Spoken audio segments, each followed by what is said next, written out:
Morning, everyone. It is Wednesday, December 17th. We're here for our La Plata Electric Association board meeting, the last one of 2025. And let's start this with the Pledge of Allegiance.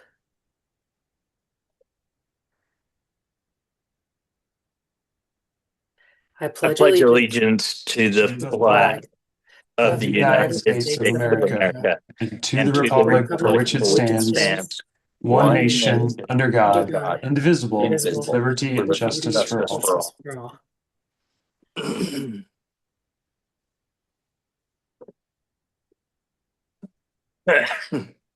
Okay, so the first thing we'll do is look at the agenda. Do we have um, anyone want to approve the agenda or make any modifications? Move to approve the So agenda. moved. Got, I'll go move in a second by Kohler. And any discussion?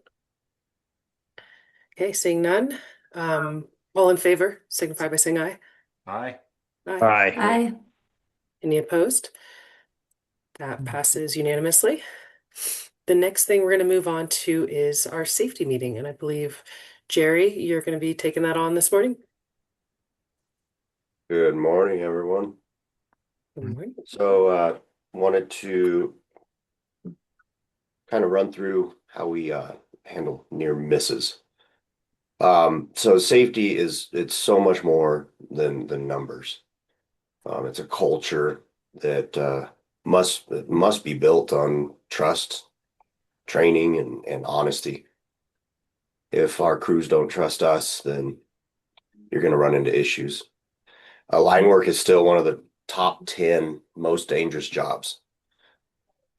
Near misses, close calls, and sadly, fatalities do happen.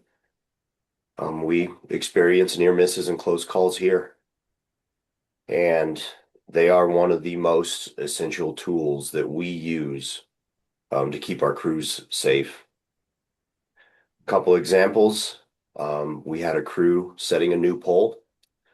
One of the crew members climbed up the pole to set some equipment, and while on that pole, it slowly started to fall over. Thankfully, it didn't make it all the way to the ground and no one was injured. We had another incident, another crew were replacing a pole and it had a primary dip on it, and they dug into the energized underground primary with an excavator. Again, no one was injured, but both instances had very unique circumstances that change the scope of work for tasks that they do quite regularly on a regular basis.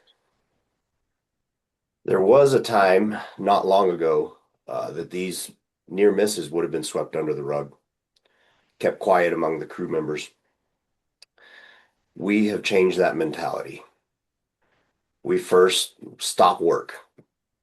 Supervisors and our safety professional will head out to the incident, and that's when the investigation begins. And we'll cover everything, weather conditions, site conditions, time of day. Did the crews work outages the night before? Are their heads in the game? We answer the hows and the whys of every single incident, and then we'll sit down with all operations personnel and we'll discuss the incident as a group. How did this happen? Why did this happen? And what can we do to ensure that it never happens again? These discussions are super beneficial, and you get the opinions and the ideas of everyone. Then we record the incident with the safety department, and then we'll discuss it among our leadership. Every incident and near miss is different, and they should be. If the same near misses keep occurring, then we are failing as leaders. Thankfully, we continue to build a safety culture with a strong foundation of training, trust, and honesty. My number one goal, it's not to keep the lights on. It's to ensure that everyone makes it home at the end of each day.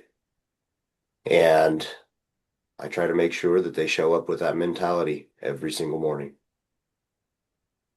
Thank you guys.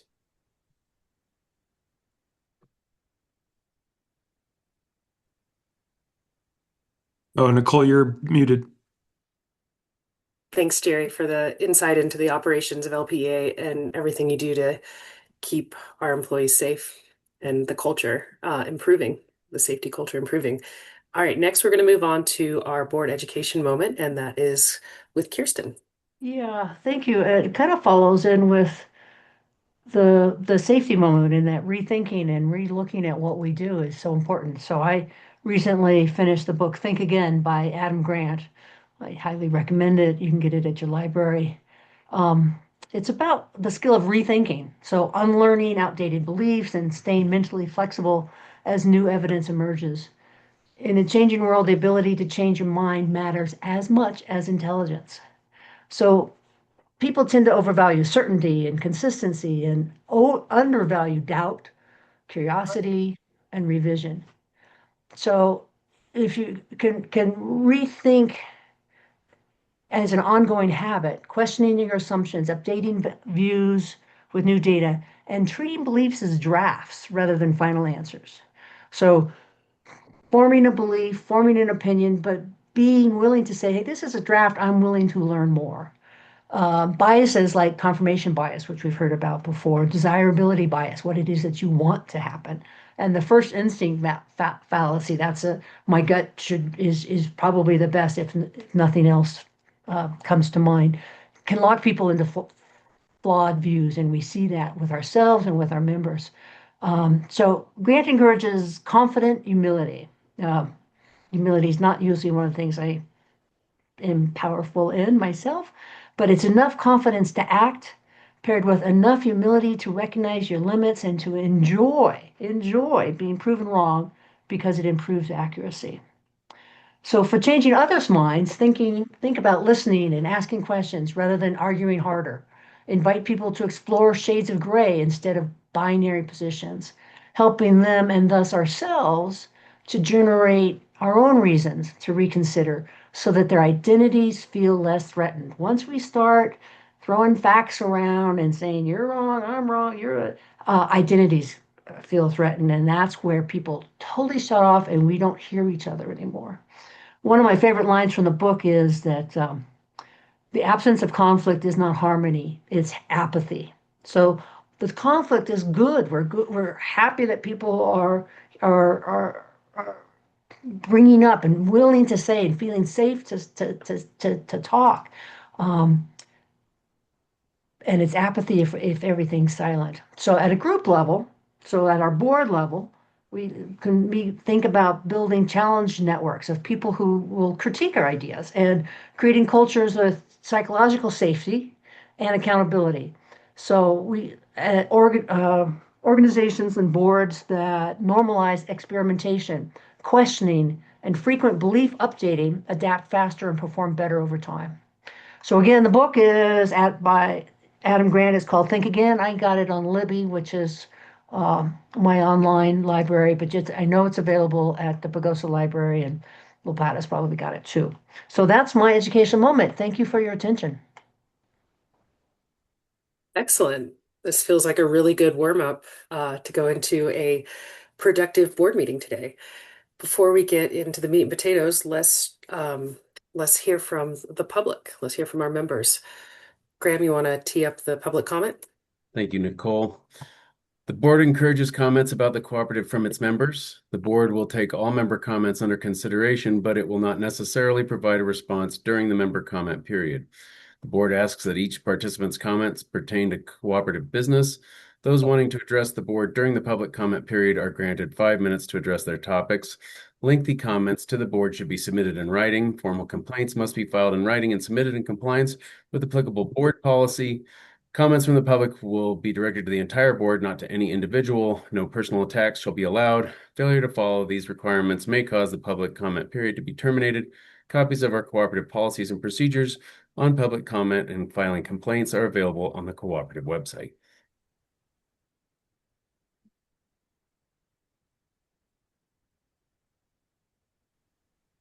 right, let me look at participants. I see two hands up. We'll start with Mr. John Purser. Good morning. The comments by Jerry Sutherland on safety, hit hard. They're important organizationally, and they're absolutely true. And the foundation of it is honesty and transparency, which is what I wanted to talk about this morning anyway. So it's a nice lead in. I made several 108 requests last month that were turned down. The rationale for it being totally false. I've emailed the board on that. Attorney-client privileges is at the behest of the client. So you totally had the ability to release that investigation. Number two, the rationale for not releasing the ESC, again, totally false. By that rationale, the board shouldn't even be able to see the ESC report. The failure to make committee meetings recordings available. Again, it just highlights the failed document control process that we've already seen in LPEA. So you treat transparency in the same way you treat honesty. You've defined honesty as you can't prove our intent was to lie. You never admit fault. Then that was followed by the theater of how much time it takes to investigate those. The farce, and I gotta say farce, that it took hours to determine those failed rationales. In my view of things, the reality is release of that report would be embarrassing to board members. All three of those items. So I wonder how long the excellent work of our staff can be done when the leadership of the board fails in both transparency and honesty, and has for a long time. Organizations reflect from the top down. As you fail to be transparent, your staff will fail to be transparent. As you define honesty as you can't prove that we lied intentionally, well, you're going to get the same from your staff. You're going to have cover your ass moments, just like the board does. I sit there and look at board members who've totally violated policy. I pointed out last month, you make a mockery of your policy 129. That culture will filter down to the staff, affect both the safety of the staff and the dependability of our network and the service you provide to members. So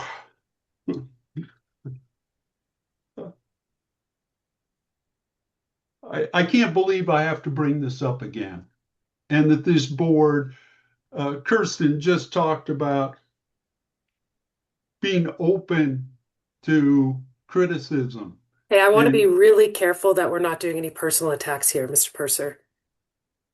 I'm describing the behavior of the board. If your behavior and a description of it is considered a personal attack, you might want to think about changing your behavior. I heard you call out as one of our directors, and everything you've said so far has been. What I was pointing out is what she brought up is important. What she brought up is being open to criticism and listening and responding and growing. And I see you treating that the same way you treat honesty and transparency, which is in word only and not in deed. Thank you. Okay, next comment. Let's see who we have. I see Miss Kelly Haggerty. Hi, good morning. Let me lower that hand. Yeah, thanks. My name's Kelly Haggerty, member in District 4, and I'm here to talk about just two items. First, I have a Policy 108 request for a full line-by-line 2024 budget and not the annual report. I know there's some promotional materials and kind of abbreviated snapshots on the website, but not that line by line.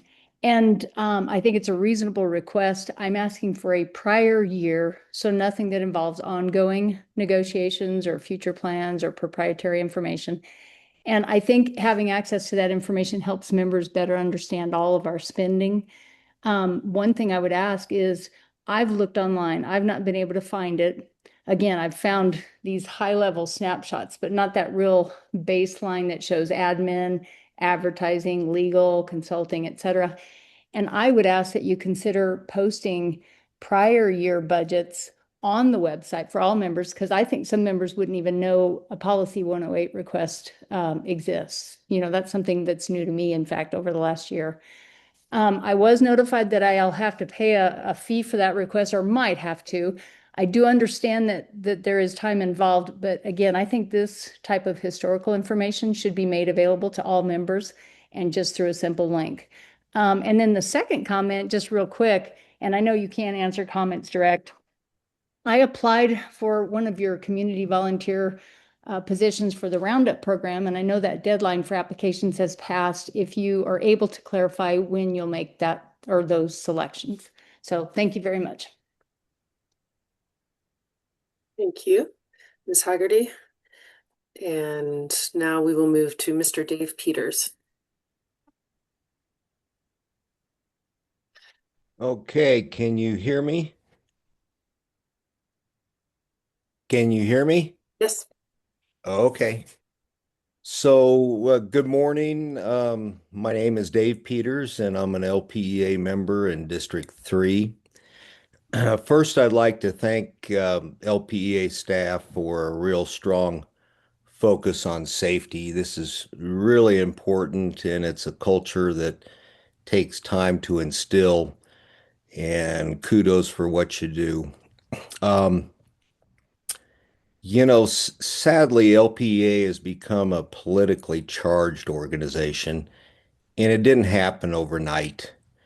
It's been a transformation over several years. Many members feel this way. Some past employees left due to this, and even some current employees are not very happy. CEO Hansen has made this problem worse during his I'm going to cut you off there because that's a personal attack. So if you'd like to continue with other comments that don't fall in line with that. It's a matter of fact. He's gone too far by hosting a fundraiser at his Nope. Hey, home. no, not allowed. I wouldn't allow this from the board. That is nonsense. What he's done, it violates a LPEA Hey, can we cut him policy. off, please? And Cut. No, we're not allowing that.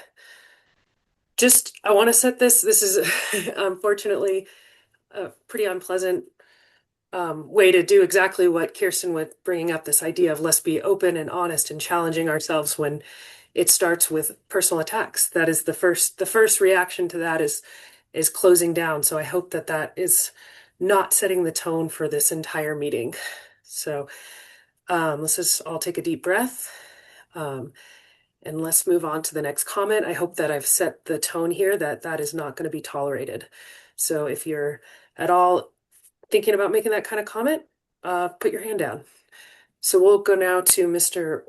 Werner Heiber.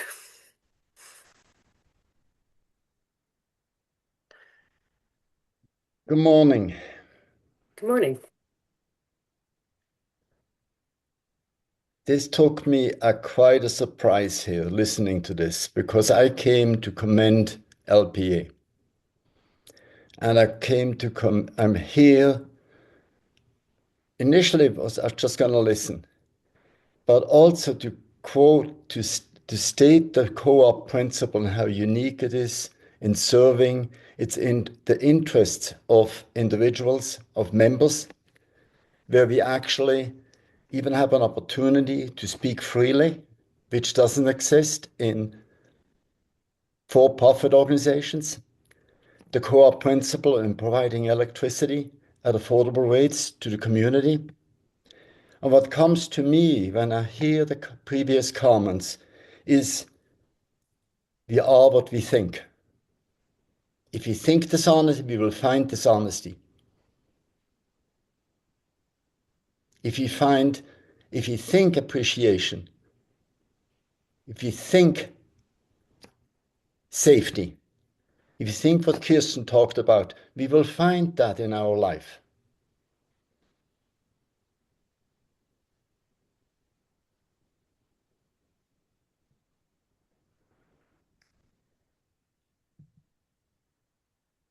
I was not going to intend to do this at all, this talk about this. But it takes self-honesty to think about where our thoughts are.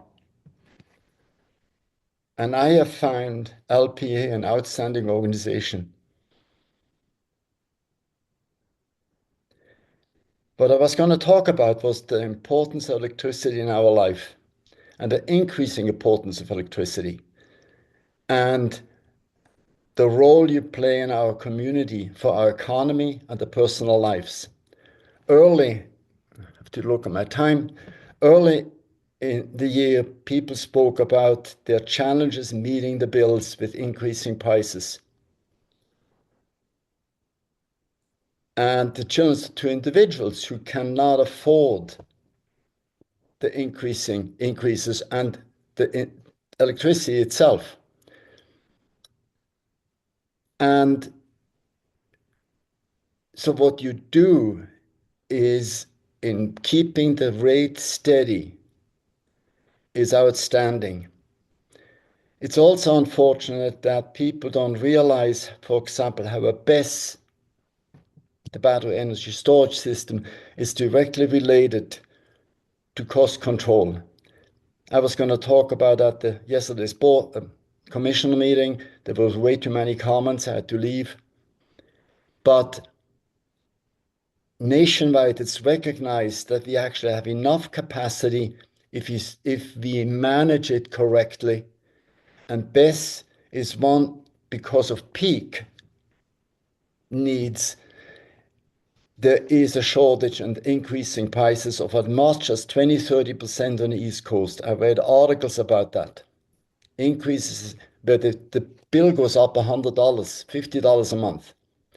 So what you're doing with the BESS is strategy that is effective to cut peak needs, and not that we don't have to find new generation capacity right now in the short term.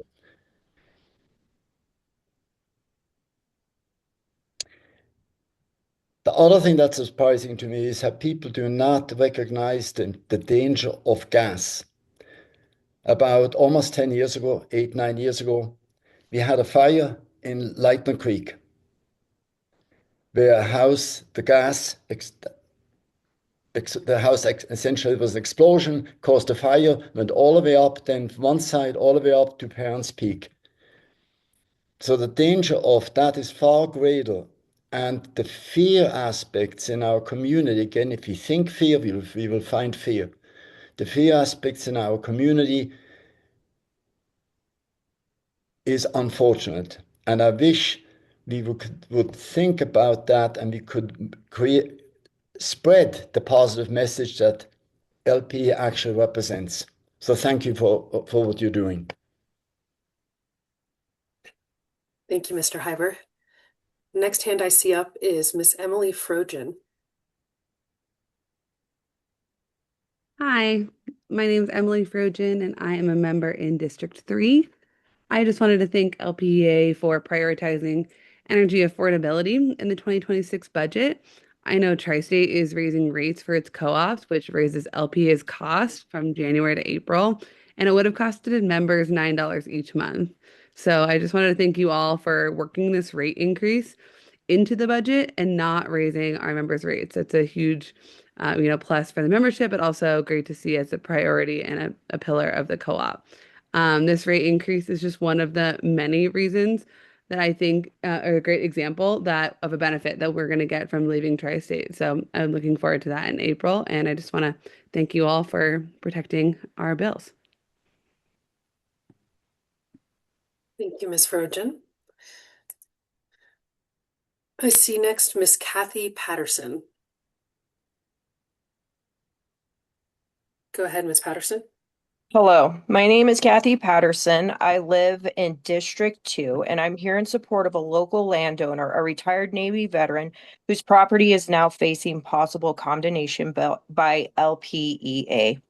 After hearing about the discussion at the recent Archuleta County Commissioner meeting, it became clear that while LPEA states it has been working on outreach and negotiation for about a year, communication with his family has not been effective.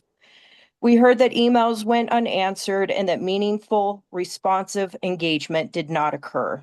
That raises serious concerns about whether the good faith negotiation standard required before condemnation has truly been met. Jack's daughter also spoke about the toll the situation is taking on her parents. She shared that both her father and mother's health have declined since these actions began. That should give us all pause. This is not only a technical and legal matter, it is also a human one. The family is also trying to confirm whether their property may be recognized among Colorado's historic ranches. If that is true, it only heightens the need for care, transparency, and respect as LPEA considers next steps. We have also heard LPEA say that rerouting this high voltage transmission line would cost too much. That naturally raises a fair question about priorities. Members see substantial spending on the CEO and top administrative salaries, as well as non-essential projects such as electric bus pilots and other discretionary initiatives. Those are choices. The transmission line being rerouted would be a priority. That is where we could prioritize our funds. This veteran has contributed to this country, this community for decades. LPEA exists to serve its members, not to overwhelm them. I urge the board to improve communication immediately, fully exhaust all reasonable alternatives, and reconsider how resources are allocated so condemnation remains the absolute last resort. Thank you. Thank you, Ms. Patterson. Next, we'll go to Mr. Dale Ruggles. Good morning. Good morning. I got a couple of things that it kind of disturbs me that you cut the speaker off a little bit ago. I think maybe he used a name, which probably wasn't right, but he was trying to express some concerns about board actions. And I think that you guys should be every bit as scrutinized as anybody else. And we ought to be able to do that publicly. And if you're afraid of that and afraid of cutting people off for doing that, then you are wrong. You are hiding something. So I think I would, have a little bit of leeway. And I'd like to point out that we brought up in other meetings about particular board members going publicly attacking conservative candidates. And I mean, it was in the paper. But when somebody else does it to you, you cut them off. That's not fair. And so I hope the board would reconsider, how they interact with the public, and that they slap a few board members' hands and saying they can't do it either, because it's not right that it's a one-sided affair here. So, but the other part, I talked to Dan Harms a little bit yesterday, and I want to request, I did a little bit of research. I want to request some more information one of you or Dan or somebody could provide on the sodium ion batteries that you guys were talking about installing in multiple locations. A little bit of research I have done this morning shows that they are a little bit safer. They are safer. They have less flammable components and not the heavy metals. And something else I saw is there are some of them manufactured in the USA. And I was curious if you're going to get the ones manufactured in the USA or, if we're still going to, I think Peak Energy or somebody manufactures them in the USA. So a little more information on that type of thing, because, there's a big concern around your Shenandoah project, and there's probably going to be in other areas, just considering the country, that, of fires and the consequences of failure of that. And I think it was really highlighted yesterday, and I sent a note to the commissioners.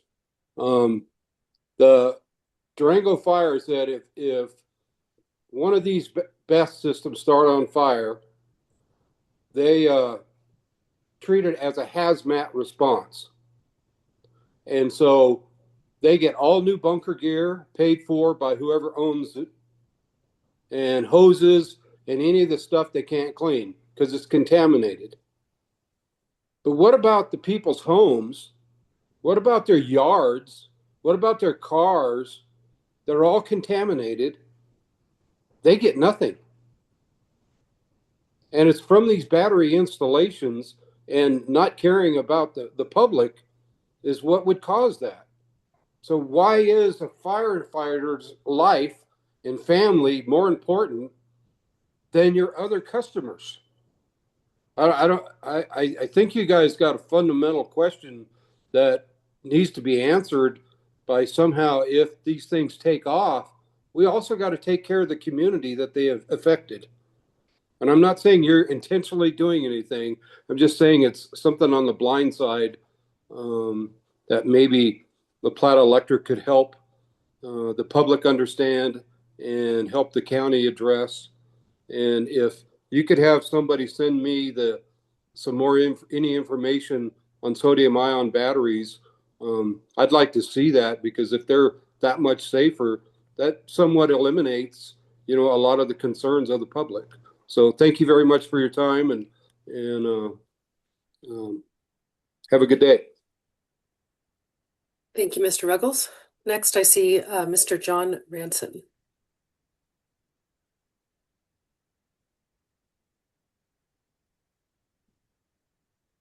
Can you hear me?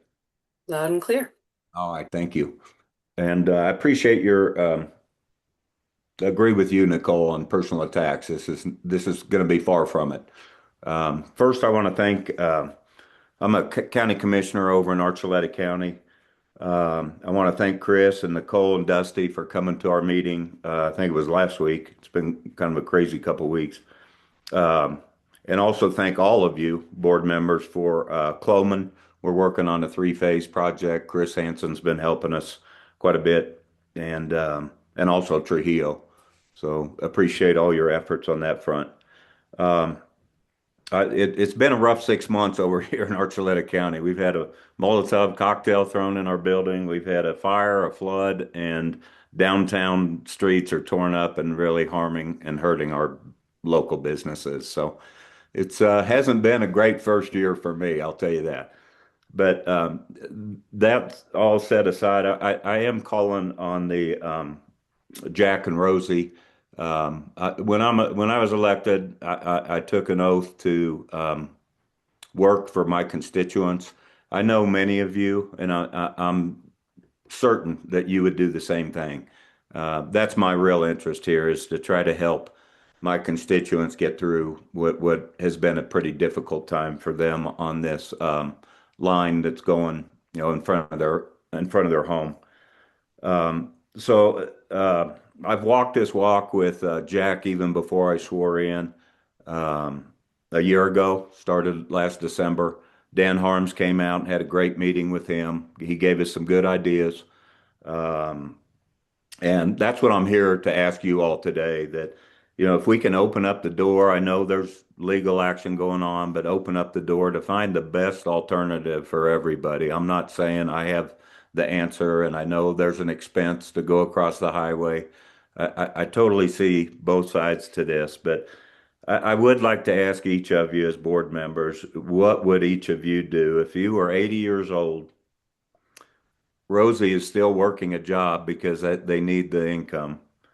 They've been offered less than $10,000. Um, there's a potential and a substantial loss in value of their home if this easement butts up next to their living room. There's no question that the value of their property is going to fall dramatically more than $10,000, and they've already spent $7,000 or $8,000 in legal fees.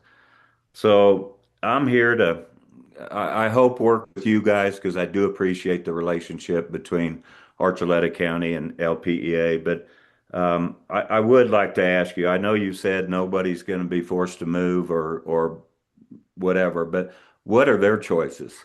Um, there's going to be health effects with this line. No, and it's just a tough situation for them. They're not going to be able to sell that home for what it's worth if this goes through. So I'm just asking you guys, that I'm fighting for the little guy. I'm fighting for one of my Archuleta County residents. And I would just like to ask all of you that we can look at whatever's the best alternative. I'm not saying it's across the road. I know that's what they would desire. But hopefully we can work together and find out a path that's not going to affect their home like the current situation is going to affect it. I appreciate what all you guys do. I don't envy you, and I do appreciate the opportunity to talk to you today. Thank you, Commissioner Ranson. And I think that is our last public comment. So I guess I will take a minute and recap some of the things we heard. Heard a lot of attacks on our honesty and transparency as a board. Also, a lot of discussion about how much time it actually takes to respond to 108 requests. And, the unfortunate thing is we have been put in this position of certain, that it sometimes feels adversarial. Sometimes these requests, we have to be incredibly careful in how we respond, and that just makes everything take longer. And just for example, we're in a situation right now where we had members file a lawsuit against us that we've already spent $105,000 defending, and our legal team thinks that there's no case there. So now the reason why things take so long is because there's a sense of having to be so very careful in how we respond so that we're not putting more members' money at risk. We're already spending, like I said, quite a lot of money on non-essential services for LPEA. I also heard a question about the volunteer roundup position. We are going to be discussing that later today. The idea, we are what we think. We are manifesting what we want to see. And so I hope that we continue to do a great job. As was also mentioned, we were able to keep rates down. This is at the same time that we are paying more for power from the G&T we're getting out of with Tri-State. And because of careful planning by this board and an execution by staff, we are able to absorb that increased power cost. And that's because we are prioritizing energy affordability for our members. Lots of discussion about condemnation as last resort. Definitely agree there. And communication is, there was concerns about communication. I have been told that that's been really carefully documented. Communication is a tough thing where, it's hard to have really good communication, but I have been told, because I've heard this concern before, that we have very careful documentation of all the communication we've done with this member. Talked about concerns with fire and batteries, and I will pass that on to Chris after after one more comment about the really difficult situation going on in Archuleta County right now with the condemnation case. And I appreciate what Commissioner Ranson said. He's fighting for an Archuleta County resident. You know, we're all fighting for all of Archuleta County. We have one 115 line going in there. There's a ton of exposure there. If we're not able to get some redundancy into Archuleta County, it's the end of a line. There's nothing coming over from Wolf Creek. There's nothing coming up 84.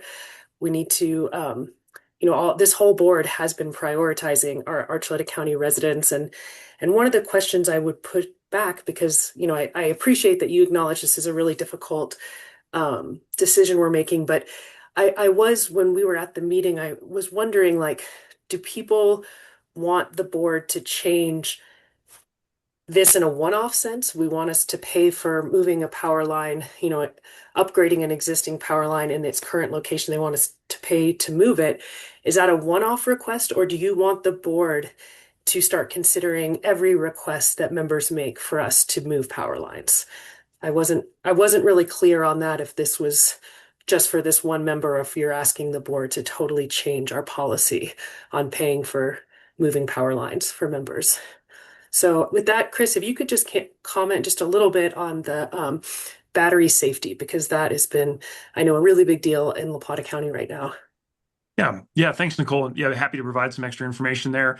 Also had a chance to communicate with Dan during this public comment, and Dan will be sharing some additional information about the sodium ion technology with Mr. Ruggles and any other member who would like to learn more about that. That is a very promising technology and one that we're evaluating, along with some of the latest technology advancements on the lithium ion side, which really is focused on lithium iron phosphate. Those are the latest generation of those types of batteries that also have shown significant safety improvements. So at this stage, we're continuing our conversation with the La Plata County Commission on risk analysis and providing the commission with any additional information they need as they prepare to make a decision on, I believe, January 20th is the next scheduled meeting for that. But appreciate the questions from Mr. Ruggles, and Dan will follow up with you directly. So thanks for the chance to add a little extra information.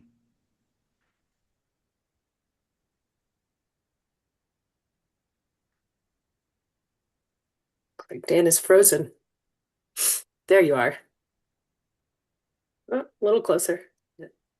Yeah, I'm working on an email right now for Dale, so I'll follow up on that.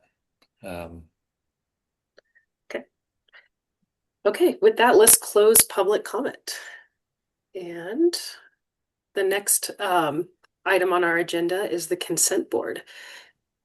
Is there a motion? So moved. Moved.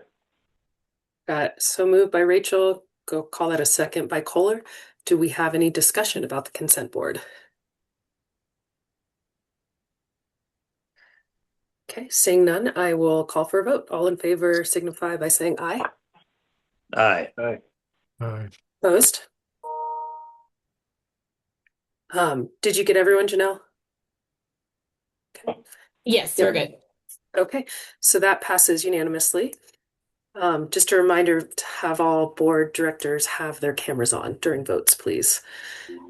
And then we will move to the next item on our agenda, and that is the division dashboard. So, Chris, if you want to go ahead and present the dashboard, and we'll save all questions till the end.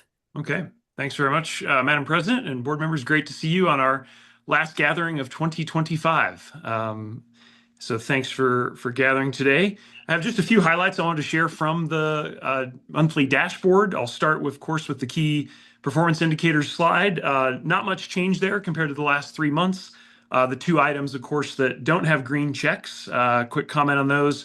Kind of by planning with the board and with FAC, we have gone below our cash reserves to minimize our interest costs in the near term. So that remains below our target, but by design, and that continues to help save our members on interest costs by carrying less reserves for this interim period before we move forward with the CTP financing. The other thing to mention, of course, is our equity percent, which again, we purposefully have wanted to go up in preparation for that financing. That is likely to be just below that 40% mark, depending on the final aspects of our agreement with CEFC as we get into next year. But again, those are both purposeful to be slightly outside of our goals in anticipation of that transaction. So just want to reemphasize that point on our KPIs and the two that are outliers. Pleased to report that our BE sales continue to track to our goal. We're just slightly above it, about 1,000 kilowatt hours above our target as we go into December, and expecting that to continue to goal as folks are using things like heat pumps to keep themselves warm in the winter. And so, yeah, really appreciate the chance to look at the KPIs with everybody every month. We are going to be making some adjustments here based on the new strategy document that was adopted by the board at the October meeting. Those will likely show up in a refreshed dashboard in the February meeting. So you got one more version of this one.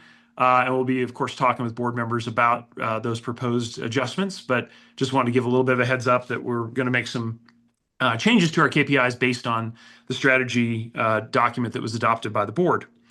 All right, with that, let's go on to the next slide. We had a great conversation already this morning about being safe and excellent in all we do. Great to report, no lost time accidents, 100% compliance in November, and completed our testing on our AEDs. I think the other thing to really emphasize, I'd specifically asked Jerry today to mention how we handle near misses.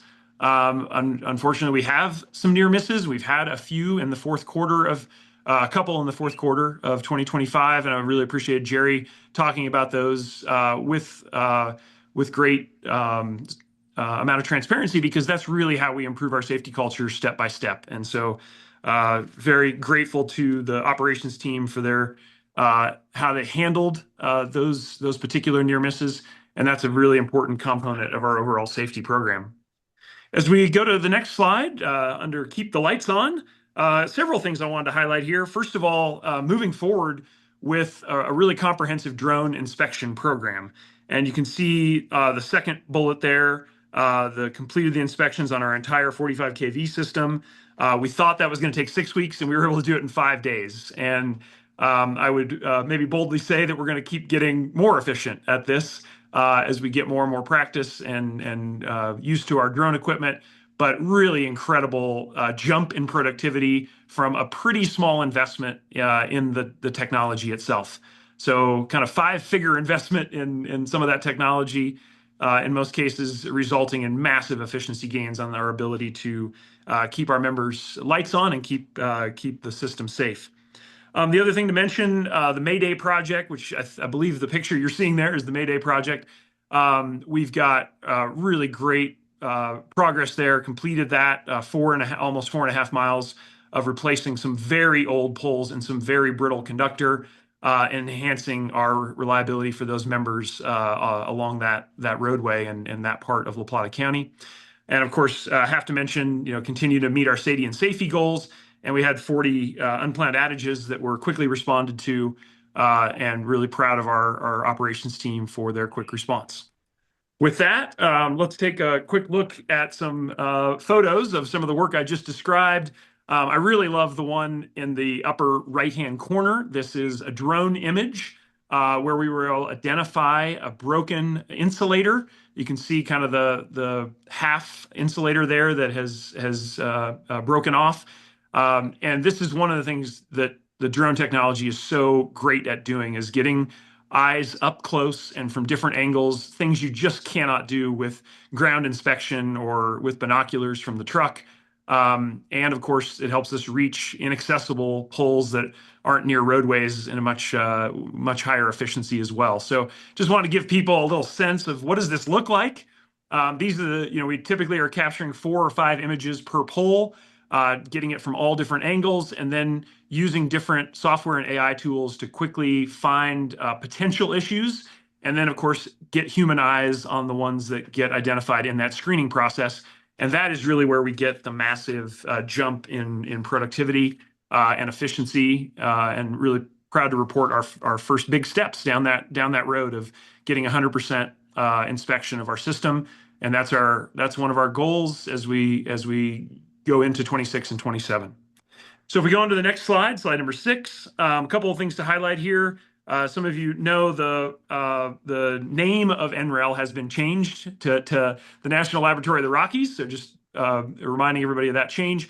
We have a couple of really important projects ongoing with their world-class research teams, particularly around addressing some of the constraints we have at the feeder level around additional rooftop solar and distributed solar, as well as a transmission protection study that we've completed with them. Really glad to report great results there, and we're expecting some operational enhancements as we go into next year that the staff is looking at how to implement. The other thing I want to mention on this slide is the final bullet there, or the final check mark around the production model completed, and the testing and validation of our TCRs. That there's so many acronyms here, but basically making sure we've got our transmission rights locked up as we go into the post-tri-state era, and assuring that we keep all of the rights that we need to be able to serve our members. And so big thank you to the team for getting that in place and making sure we have that ready to go as we continue the transition. And on that point, slide 7 is our kind of monthly reminder of where we are in that process. And the transmission rights, kind of a sub bullet here as we look at getting ready for the bridge period and making sure we're ready for future contracts that we'll be bringing to the board for supply in 28 and beyond, to fill in the remaining gap that we have there. So just a quick reminder of kind of how that fits into the overall timeline. Let's go on to slide number 8. And our commitment to be a trusted community partner. Several things here that I think worth a quick mention. Really big thank you to the communications team, Amanda, etc., who've worked really hard on continuing to improve our email notifications, working closely with our meter team. And so very glad to be able to highlight that this month. And then I also had a chance to share LPEA's story and our strategic initiatives in a couple of really great venues, including the CREA Innovation Summit. Was able to lead a panel on wildfire mitigation and share some of our learnings there, along with CORE and Holy Cross colleagues. Also attended several community meetings and had a chance to speak to a visiting delegation from the EU that is looking at some of the lessons learned in Colorado around how we're integrating our grid. So really glad to be a part of some of those important regional, and in this case, international chance to share our story. And then the picture at the bottom is the gathering we had in Pagosa Springs in November, continuing the series, Coffee with Chris, and had a great chance to connect directly with members there. So let's go on to slide number 9. This is our financial health. I'll, of course, ask Patrick if he's got any particular things to add. I already covered the 2 outliers from our targets in our KPIs. Also wanted to share that I had the chance to be a part of the CFC Executive Summit, where they invite the 100% borrower CEOs for additional interaction with the executive team at CFC, and really had a great chance to reconnect with the team that's handling our account, and be able to talk through some of the implications of things like our A+ rating from Fitch. And so, I think we've really put ourselves in a great position to do the financing finalization with CFC. And let me pause there and see if Patrick has anything to add from the CFO side. Thanks, Chris. For November, we generally had a bit of a tough month from a revenue standpoint. Gross margins were off due to residential sales impact from really warm weather in November. Gross margins were off by 280,796. Operating margins were impacted by 435,861. As I mentioned, the Major impacts were from the revenue side of the equation. Residential sales were off by 11%, with revenue being off 10%, and commercial revenue was off by 2%, which is essentially flat, and large industrial was also under budget by 225K. That is an ongoing issue we've talked about before, from a compressor being offline from one of our large industrial customers.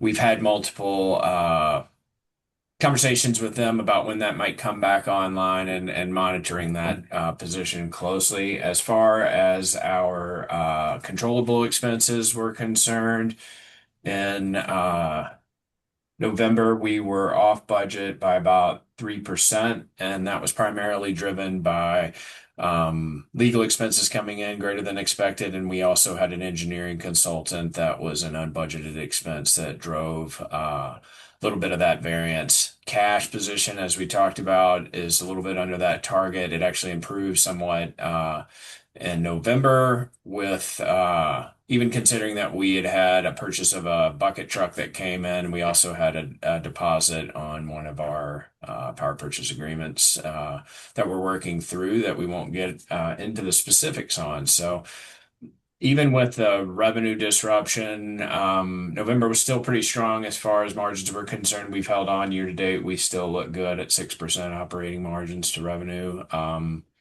And cash position has improved in December, which we'll get to that in the next month's meeting. So generally November, while bit of a revenue pullback, still pretty strong month. So I'll open for questions or let Chris continue.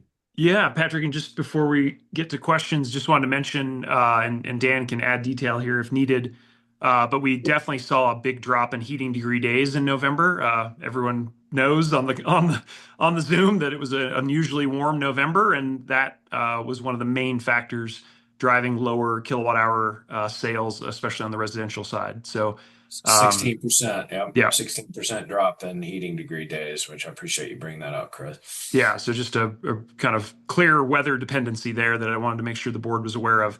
And yeah, and let me just finish the last slide. And if we have additional questions, I know Dan can provide more detail if the board needs it on that. But to finish the last slide on our preparation for the future, a couple of things to point out here. One, a huge congratulations to Drew Timmerman and the entire IT team.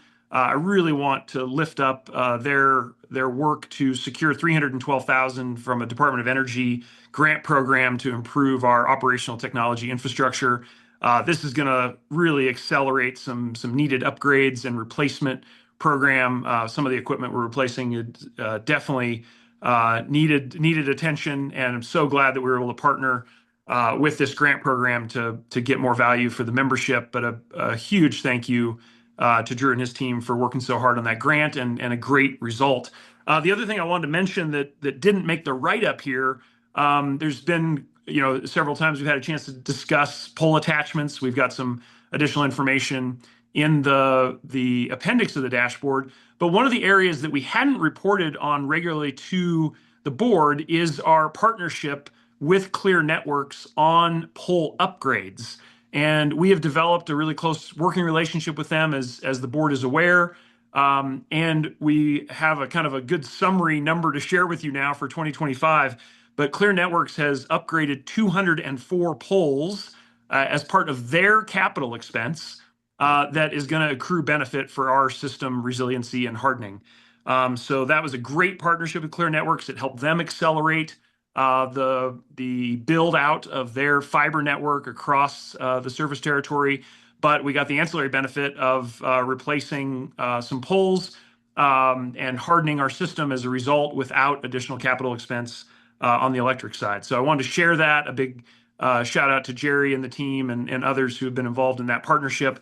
That's something we haven't regularly reported on, and I thought as we get to our last meeting here in 2025, we'd add that important information to the mix, because our partnership with them goes beyond just pole attachments. And I think that has perhaps been a blind spot for us in our conversation about this in previous months. So with that, glad to wrap up the highlight of the dashboard, and look forward to conversation and questions.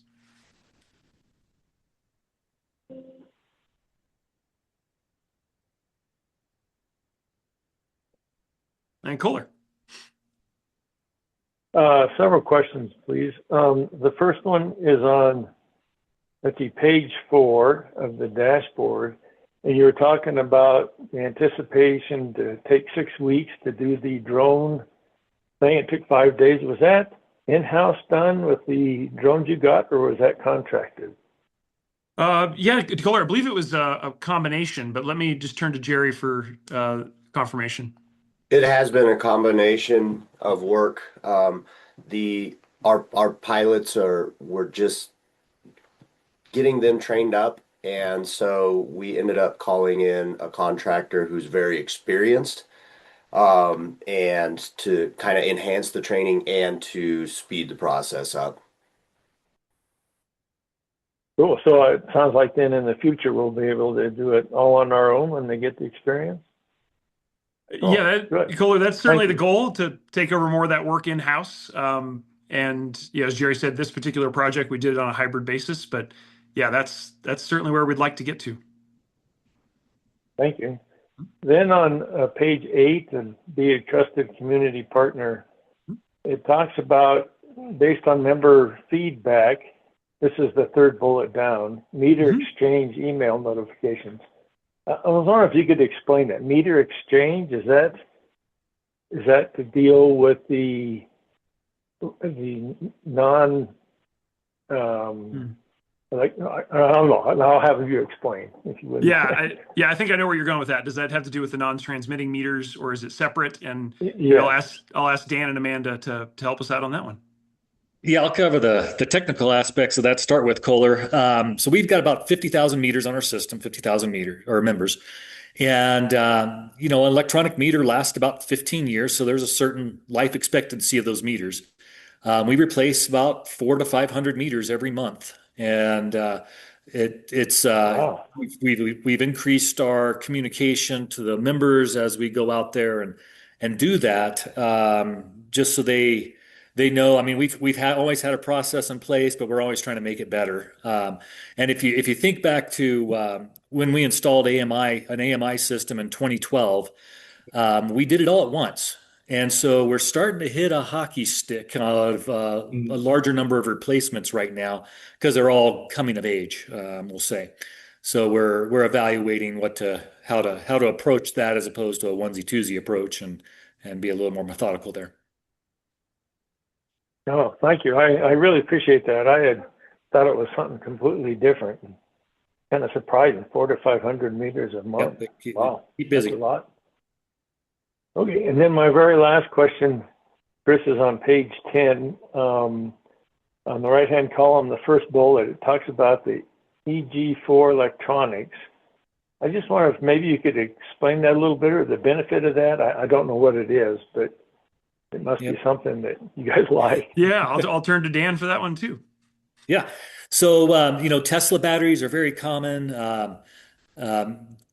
LG batteries are very common. We've had a few very common ones that we've figured out the integration with, to work with members on the rebates that allow us to essentially, I'll say, program them to perform the way we want to. And we just recently added EG4, which is another battery manufacturer.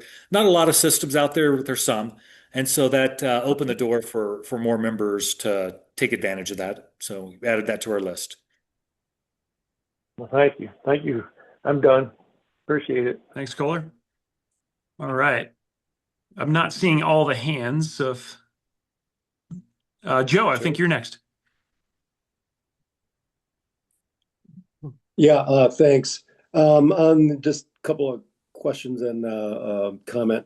On the pole inspections, it says 4% of the poles probably need to be replaced. Is that a I don't know, industry standard? Is that a lot of poles? Is that few poles? And I'm assuming that's covered in the budget every year.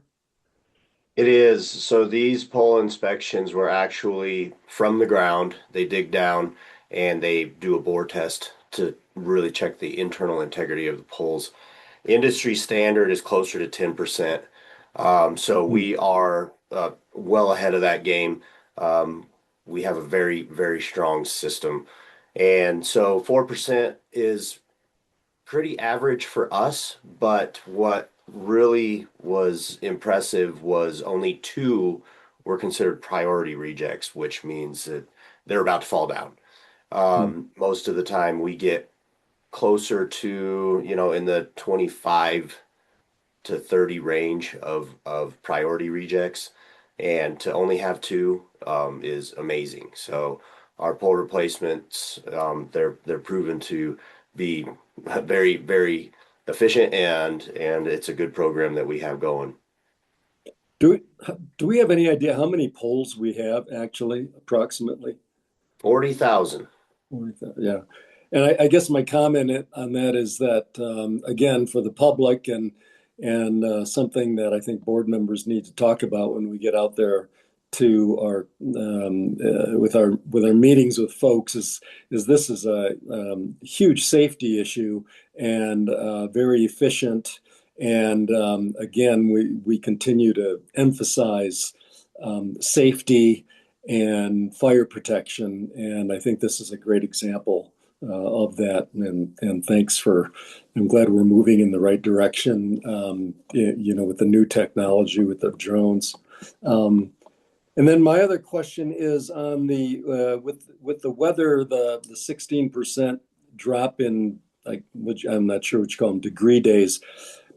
When we look at the future, obviously we're getting warmer. Is that how is staff looking at those sort of things as we, evaluate budgets looking into the future? Is that something that's kind of on our minds? How do we consider that historically? Yeah, thanks, Joe. Yeah, the answer is absolutely. We've been really scrutinizing the historical weather models as we think about our future forecast. But let me pass it over to Dan for some more detail. Yeah, every year we look at the trends that are available, and really we focus on it on a month-by-month basis and for each class of customers. So we're looking at how much each customer uses on a monthly basis and multiplied by the number of customers. So you can see trends where things are getting warmer. There's all sorts of other aspects that also play into it, from beneficial electrification to solar being added to roofs. So there's lots of aspects that move that around. And yeah, this year was a warm year. Last November was colder than average. So we budget for average weather based on, or an average trend of weather, I'll say. If it was trending upward month by month, we're continuing that trend to do those numbers. But you're just going to have these outlier months, whether it be cold or warm. I mean, I'll guarantee December is going to have low sales also. It's a very, very warm December. Thank you. All right. Thanks, Joe. Kirsten, over to you. Thanks, Chris. A few questions on the page 22 of the package. So that's the one that shows the chart of our progression. And the first item is March through December of 2025, the TEA process. Yeah, that one. So it's now December 2025. So are we through with the RFP process, or we have some cleanup? Yeah, the RFP process has been concluded, and we've done that evaluation.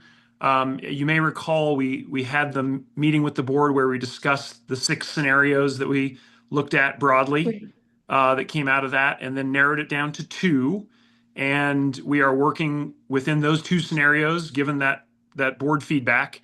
And then we'll be bringing proposals back to the board for evaluation in January and February within those 2 selected scenarios. So yeah, the RFP process is essentially wrapped up, and now we're doing final evaluation of power supply options for 28, 29, and beyond.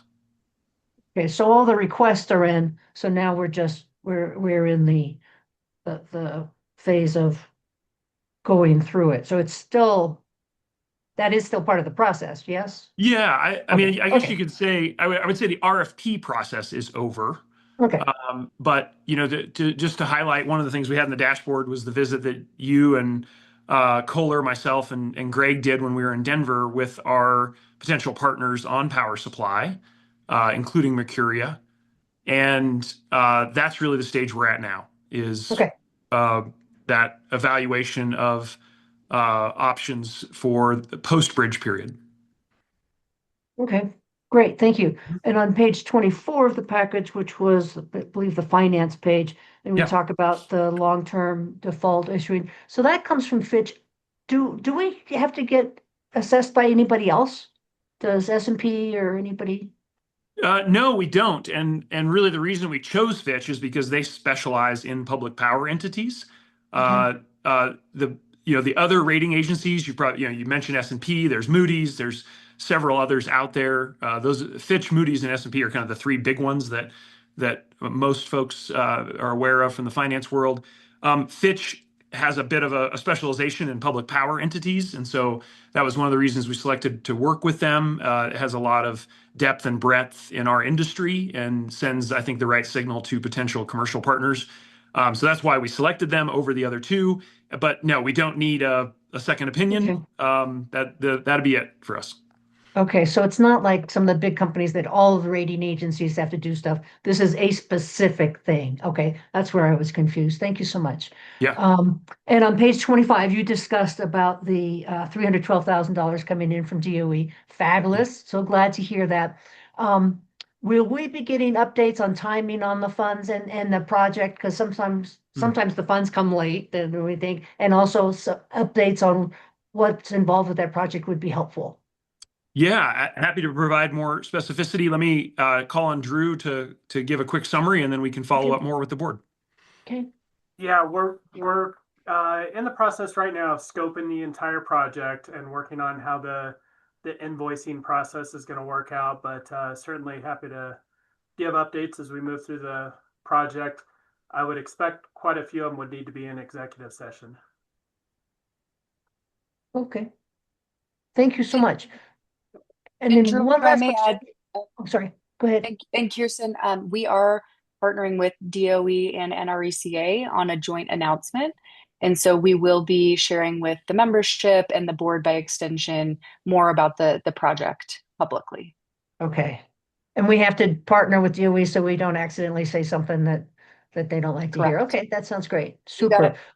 And then my last question is on page 33, where we talk about, I think we start to talk about the North Star. It's about the strategy. And it's still referring to the 2018 strategy. And I'm just thinking we're going to be seeing some of our 2025 work reflected in this package. Yeah, Or maybe absolutely. it is reflected, we just forgot to change the date. I don't know.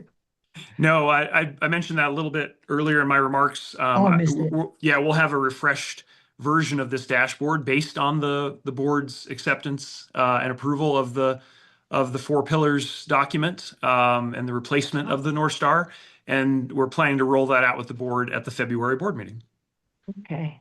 I didn't put those two things together. Sorry, Chris, I wasn't listening carefully enough. That's all right. Yeah. All right, that's it for me. Thank you so much. Yeah, thanks. All right, Rachel, over to you. Yeah, thank you. I was curious if you could give an update on where things are at with the La Plata battery storage situation, referenced on page 6 of the dashboard, 21 of the packet. I could only come for the first little part of the meeting yesterday with the county commission, and I was trying to read through the lines about where county commission staff landed. Does that still compromise in their recommendations, excuse me, and are we feeling like our our Shenandoah project is still in jeopardy, or are we feeling good about where it is heading? Yeah, thanks, Rachel. I'm glad to have a chance to talk about that. Yeah, it was a long day at the county commission, and a big thank you to 3 of our board members who were there. John Witchell, Ted Compton, and Dave Lucian were all part of that meeting and added their personal comments during the public comment period. So appreciate that. And I know, Rachel, you sent in written comments. I appreciate you copying us on that. Yeah, the summary of the meeting is that the Board of County Commission decided to extend the moratorium until January 21st of 2026. And that's to allow more time to consider staff recommendations and LPEA recommendations. I think we've made some great progress with the commission over the last month, and including the meeting yesterday on really understanding the risk analysis, how it is different from the oil and gas approach that the county has taken, And we've also been able to provide to staff more specificity on how counties like Pitkin, Adams, El Paso, et cetera, several other jurisdictions in the state have handled very similar matters under their 1041 approval process. And so that decision will now be made by the commission on January 20th. We're going to continue to stay very engaged with staff and with the commission. I would say the main point that I think still needs clarity with the commission is setback from property line versus setback from a structure. And we think we can get there with some additional information. And so we'll be working hard to make that available to the county staff and to the commission, and continue to encourage board engagement to continue to make our case. I do want to point out everything we're doing now is not related to a specific site. Certainly, we have raised the possibility of submitting a permit next year for a potential project at the Shenandoah site. That is one of 7 or 8 that we are looking at in La Plata County, all adjacent to our substations and on land that we already own. So that's kind of one of the unifying themes of the sites we're evaluating. And of course, still looking at different technologies, as was mentioned during public comment, between lithium and sodium options. So still lots of details to go on a site-specific basis, but to give you a summary of what happened at the commission, they decided to extend the moratorium by 1 month, and we're going to continue to work with staff and the commissioners to address what we think is still an area that needs more attention, which is the way the setbacks were recommended by staff from property line versus a structure. Because if it's from a property line that has a dwelling unit, that would possibly eliminate most of the sites that we're currently evaluating. And so that's what we're trying to add more information around that issue. Thanks, Chris. 2 follow-ups to that. As you mentioned, we have this continuing window to engage and influence. On the one thread, there's the commissioners, the decision makers, and the county staff. Does it seem like have they done any site visits to see what these look like and feel like and operate in some of these places that have this restrictive standards in mind? Yeah, that was actually something that came up in yesterday's meeting, where I pointed out that our sister co-op United has 8 of these facilities already up and running. They're all adjacent to their substations. And so we encourage the commission to look at the approach that was used in those cases, as well as in Pitkin County, which I think has a lot of similarities to conditions that we face here in La Plata.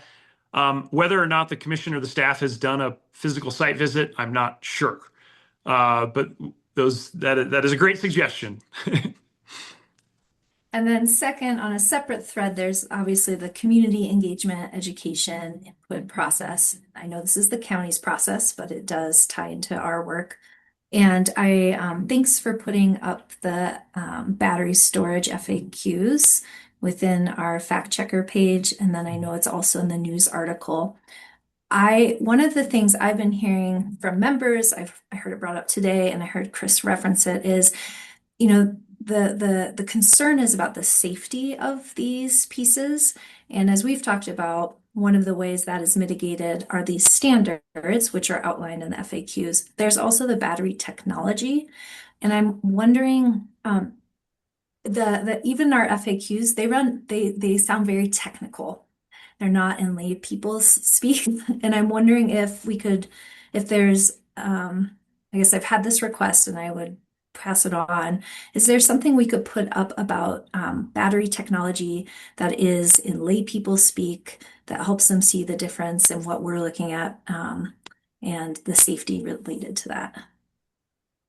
Yeah, Rachel, I appreciate that feedback. And I can definitely work with the team to provide a different set of materials for the public that would be, as you say, less technical, and happy to take a fresh look at that.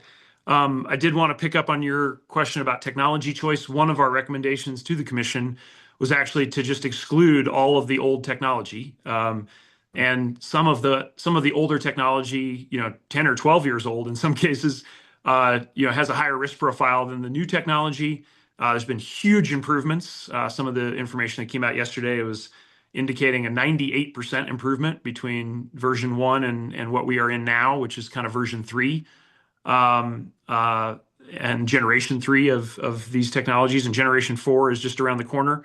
And so one of our other suggestions to the commission was to rely on the national standards like the NFPA 855 that automatically update every 3 years. And that's one of the things that we emphasized in our remarks yesterday and in our written comments.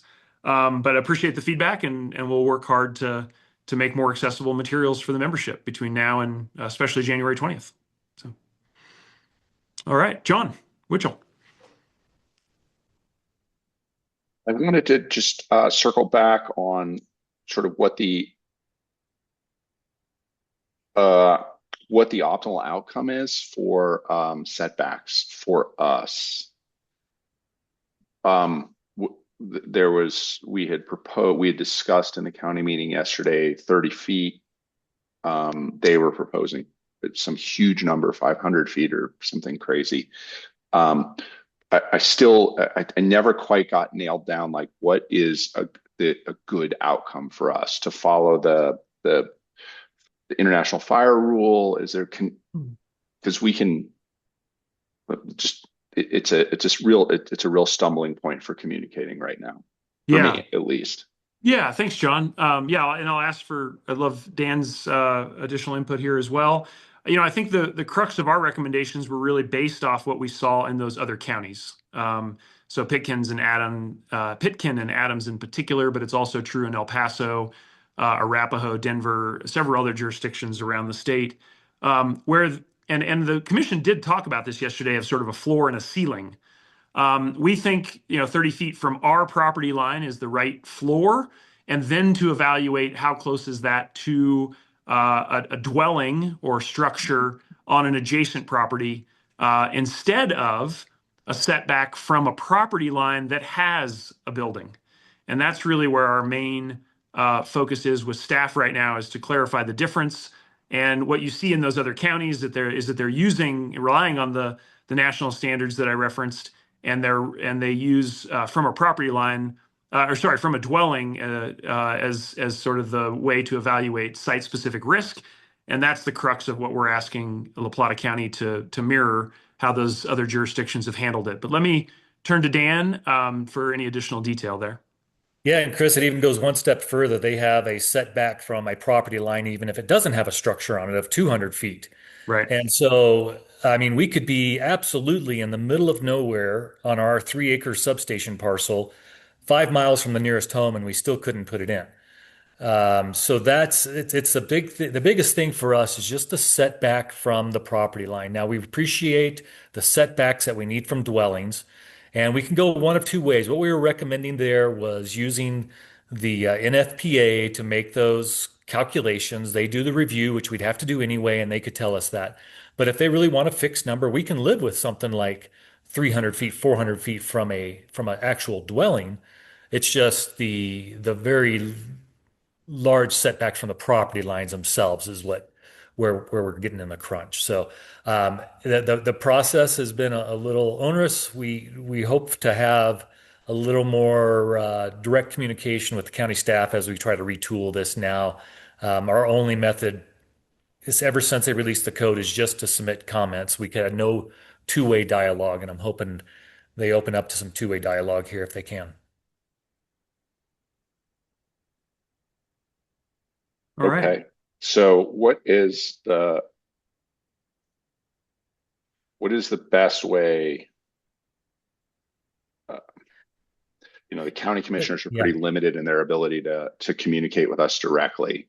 Right. I think, if at all.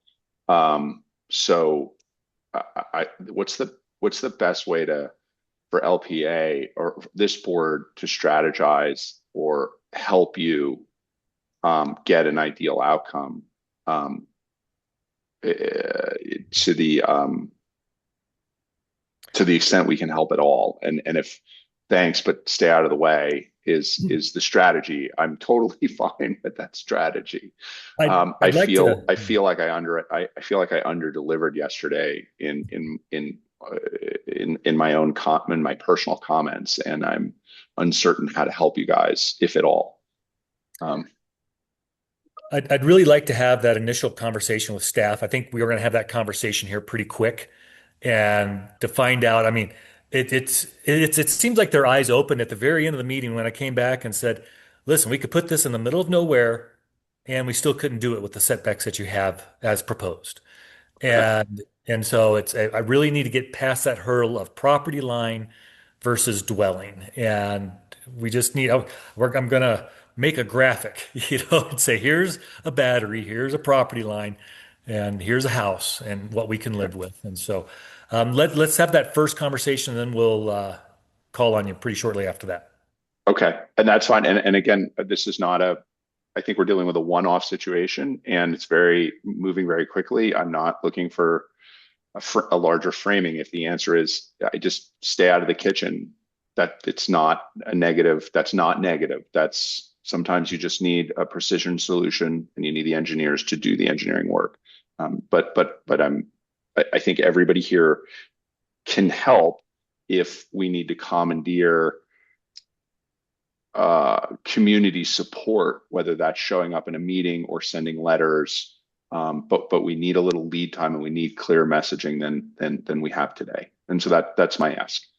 Thank you. Understood. Cool. Yeah, and John, I just want to emphasize a huge thank you, as I said, to the three of you that came, and others that submitted written comments. And as Dan said, after we get a little bit more feedback from the staff, we'll be able to provide guidance to the board on additional outreach between now and January 20th. Yeah, thank you so much. If that's John, if that was your last question, I'll go to Joe. Yeah, just a kind of a question comment. Dan, on the NFP guidelines, is there a different distance from a house and a barn or a warehouse? Is there a lot of variation in the NFP standards? And that's the crux of it. When they say they took these standards from the NFP 855, that can't be, because it doesn't really give a specific distance. It's all very contingent upon the situation. For instance, we could put a firewall up on our installation and be closer. There's a lot of mitigation measures that you can take. It's very specific on battery technology in there too. If there was a zinc oxide type of battery that was water-based and had no flammable aspects to it whatsoever, we could be closer. So that's why I was very hesitant to set in code a set distance unless it's something we can work with. So the NFPA has all that guidance. It's 800 something pages. It is a very long document. So that's why we were wanting to lean on that. Yeah. Yeah, I think it'd be very helpful even to give a range of things. I think that would, I'm not sure, it's so emotional when you talk about fires and stuff like that. It's going to be tough, but I think those sort of explainers to broaden the knowledge will really be helpful. My other question is, are we any concern about our grant? Because I thought we had to have this done by the end of the year. No, so the key for the end of the year was more of the investment tax credit, and we've already safe harbored the batteries. So check on that. Okay. As far as the grant goes, we have to have it energized by 2029. So we still have a good runway there. Great. Thank you. All right. Thanks, Joe. I think I saw Tim next. Yeah, thanks, Chris. Yeah, I didn't attend in person to the meeting yesterday because I was feeling a bit under the weather, but I did listen online to the whole thing. And it struck me a couple of things, right? One is that the point that was just made here about property line versus dwelling setback was not made by us until the very end of the meeting. It was not clear, I think. And I think once that was made, and I don't recall who made that, maybe Dominic. I think he came back up to the table to basically try and clarify that. And from my perspective, that was a bit of an aha moment for the commissioners. And I have had discussion with specific council commissioners who have indicated very strongly that if we can get something into their packet, they will read it. And I know we put some really great information in there. There was a very short list of where we thought we could live and where we couldn't, and recommendations. I think we need to keep that up. And I would suggest we boil it down to 3 key points. One is dwelling setback versus property, because it certainly seemed to me that they want a baseline setback. They feel that is a safety issue that they have to do. Maybe a picture, like Dan said, for those who are more visual versus text. And if there are 2 other key pieces that you feel are absolutely critical in this, one being follow that code, adopt it, and make it happen, and maybe another. I think we're close. That was my sense. And I believe that putting again, I should say, information that is really simple, 3 key points, get it in there, and point to that over and over again, as well as the discussion with staff. So I applaud actually the work that staff have done here, and the time we have spent in this issue, which I think for the public is a really key issue. And I fully agree that this is something we all want to be safe and have as low risk as possible. But like somebody earlier mentioned about, maybe it was one of the guests mentioned, a gas line to your house could explode at any moment. I have a neighbor who had a propane tank that went up in flames, right? There is no zero risk here. And we can do everything we can to mitigate it, but the county needs to accept that there is no zero risk situation. So I appreciate everything that you guys have done, and also the other board members that had the opportunity to speak and write. And I think we're close. Thanks much. Yeah, Tim, I appreciate that feedback. And I would agree with you. I do think we are close. And I like your suggestion to just really boil it down. And I think we're kind of in that final set of iterations with staff and commission. And I'm confident we can be successful at doing that. And then, of course, we'll share that material with the board so we can all pull in the same direction. So thank you. All right. Any other questions? See if there are any other hands up. It's a little hard for me to see everybody at once. All right. Great. Well, with that, I'll turn it back over to Madam President. Thank you for that update and for all the questions. It's good to get some context of how those pressing issues are kind of unfolding in real time. And so we are now actually we're about 15 minutes before our scheduled break. Let's go ahead and take it till 10:50, and we'll see if our legal counsel can be here just a few minutes early. If not, we will figure out a good use of all of our time. So we'll take our morning break and we'll be back at 10:50. Hey, welcome back, everyone. Unfortunately, our Matt Larson is not available until 11. I am considering if we go down to the board action agenda rather than going into executive session and coming back out later. Maybe having Secretary Witchell start with the Committee on Policies update, and I'll just sort of monitor the clock and make sure we don't have Matt sitting there waiting for us for too long if we need to stop it if we're not able to get through all of the COP update. So let me make sure. John, are you on yet? I am. Okay. Can you go ahead and take that over?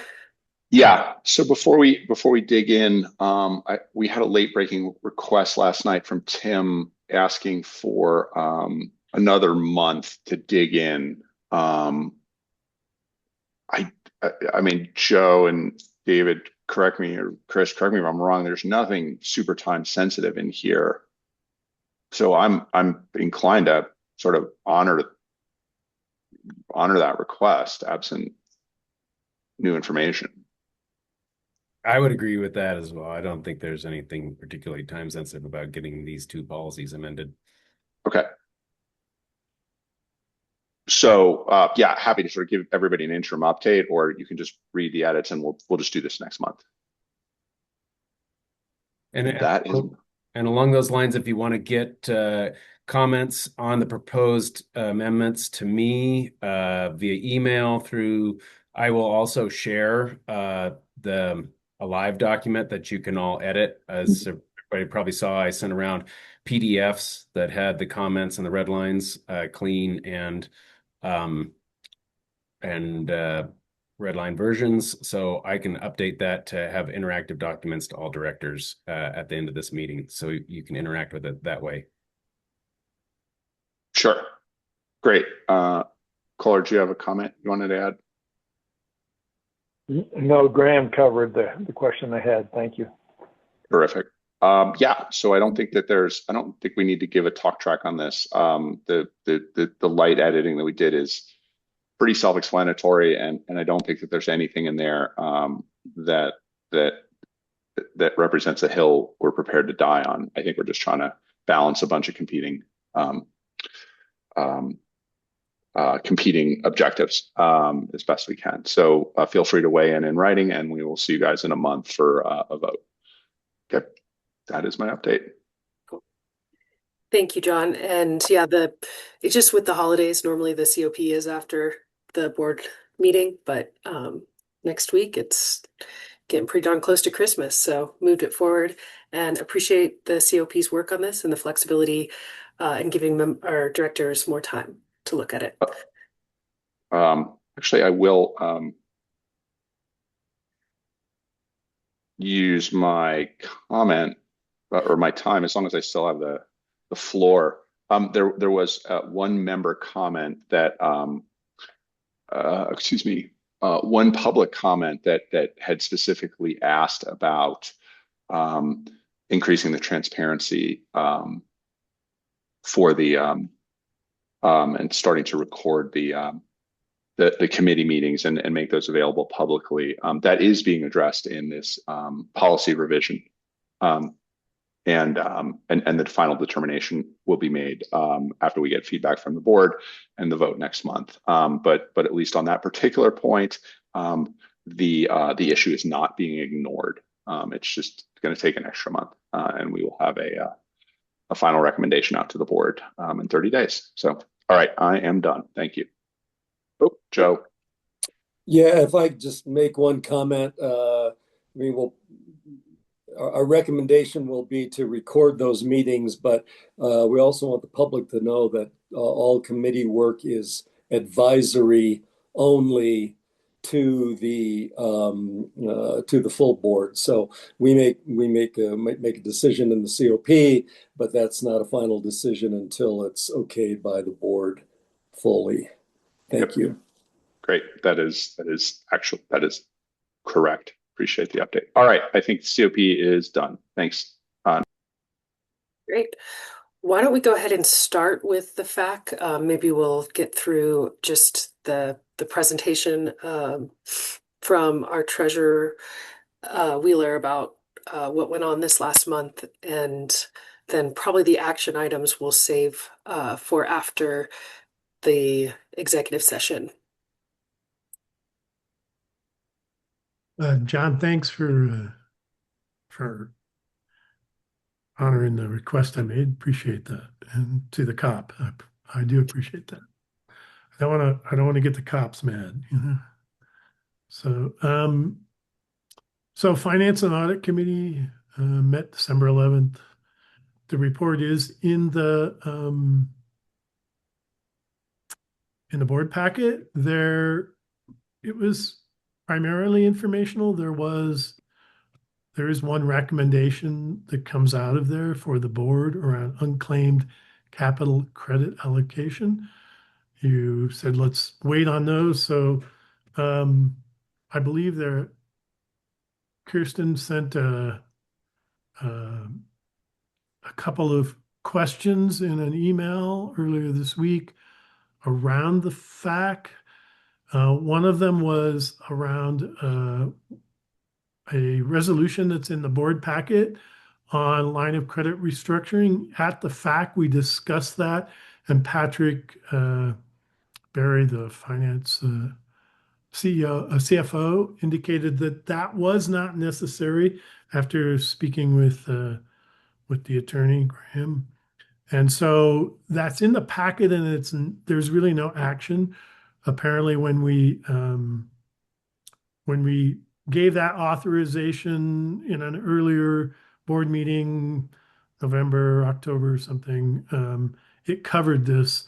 So we essentially just discussed that in the executive session, what was involved, and if people want to know more about that, I think we could do that in our executive session later.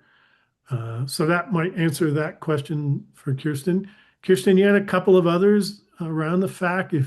Do you want to bring them up now? Yeah, thanks, Tim. I would love to. So on page 67 of the board package, there's the CEO Hansen outlined LPA's capacity to entertain any proposals.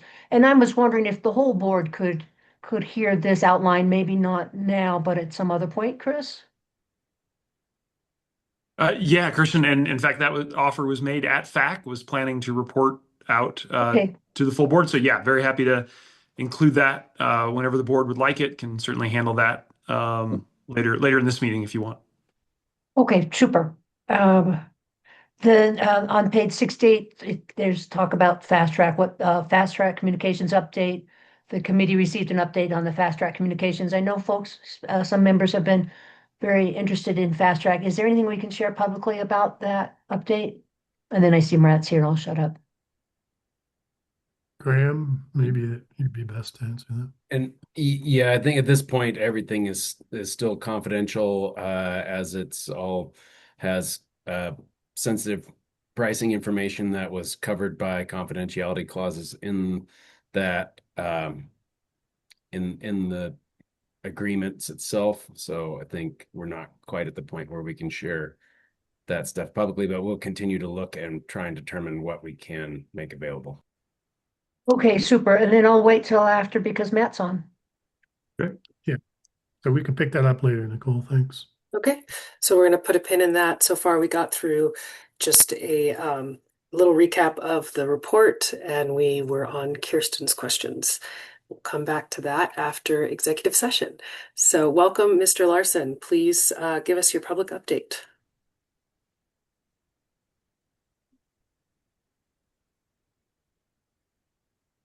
Matt, we can't hear you for some reason. Doesn't look like you're muted, but there might be something wrong with your microphone. How about now? There we go. All right. Sorry about that. I don't know what's going on there. Nice to see you. So just a few quick updates, and this might be slightly confusing.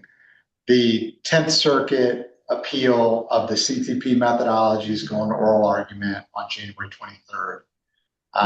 That'll be primarily tri-state and FERC. There is a little bit of time reserved for the interveners in support of FERC.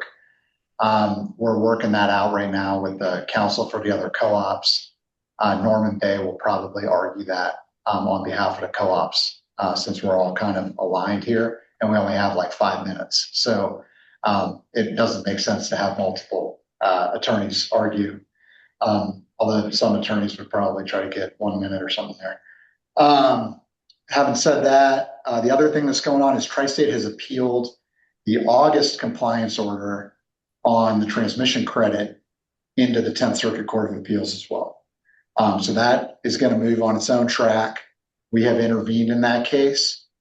And, it's going to kind of go through briefing and just have some, more process associated with it, and probably eventually go to oral argument as well. But I think we'll get a pretty good sense of where the court is after the January 23rd argument. And then the last part, in terms of things going on at FERC, is as we've been working through the upcoming withdrawal from Tri-State, we did have to work on an O&M agreement. That O&M agreement did have to be filed with FERC. We'll do a dockless intervention, is what we call it, sort of prophylactically, just to monitor it, but we don't expect any issues there. So I think that's the gist of the updates. Happy to take any questions. And if you have additional ones, we can go to executive session. Go ahead, Joe.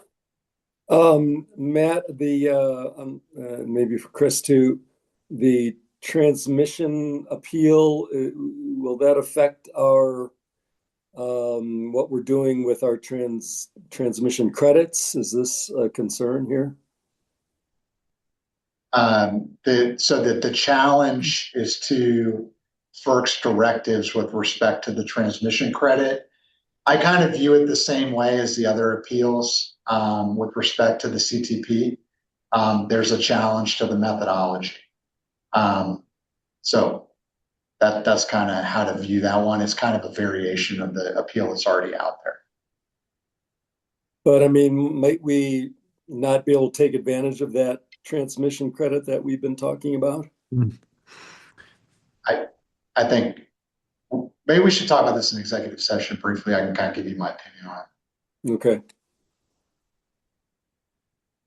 Okay, any other questions for public session? Okay, seeing none, I will take a motion to move into executive session. And we will be looking at, pull up our agenda here. We'll have an attorney update on FERC and related actions, update on power supply progress, confidential portions of 108 request evaluation, although a significant portion of that will likely take place in the public session after the executive session, transmission asset discussion on line of credit restructure, and an employee matter. Nicole, Go ahead, Tim. I had one question for Matt. Sorry, I was late getting my. That's okay. Go ahead. So I don't want to interfere with the motion, but Matt, this consistent sort of appeal to 10th Circuit by Tri-State. I mean, is this kind of a typical thing that happens coming out of FERC decisions like this, or is it unusual? Yes, with the caveat that they usually go to the DC circuit, but yes, FERC gets appealed a lot. Okay, so this is not a highly unusual thing. It is not. No, it is not. Thank you. Okay, so we kind of put it out there. We read the agenda for executive session. I will open the floor for a motion to move into executive session.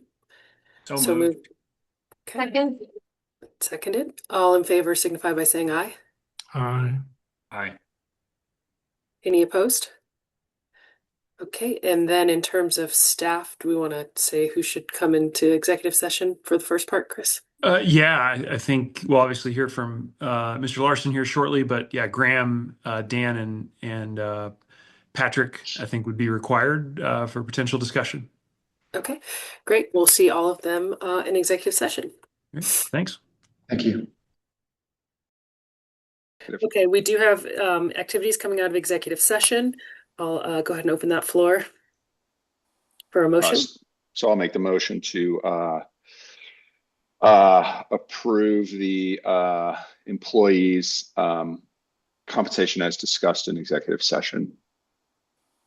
I'll second. Okay.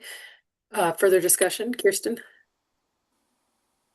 Yeah, I would like to move to amend to approve the employees' compensation to be in line with original budget projections. That is not a friendly amendment. That would be a change, right? Because that seems different than what was proposed, or that was discussed. It is a move to amend from the number that was discussed to the number that was not. So I don't know.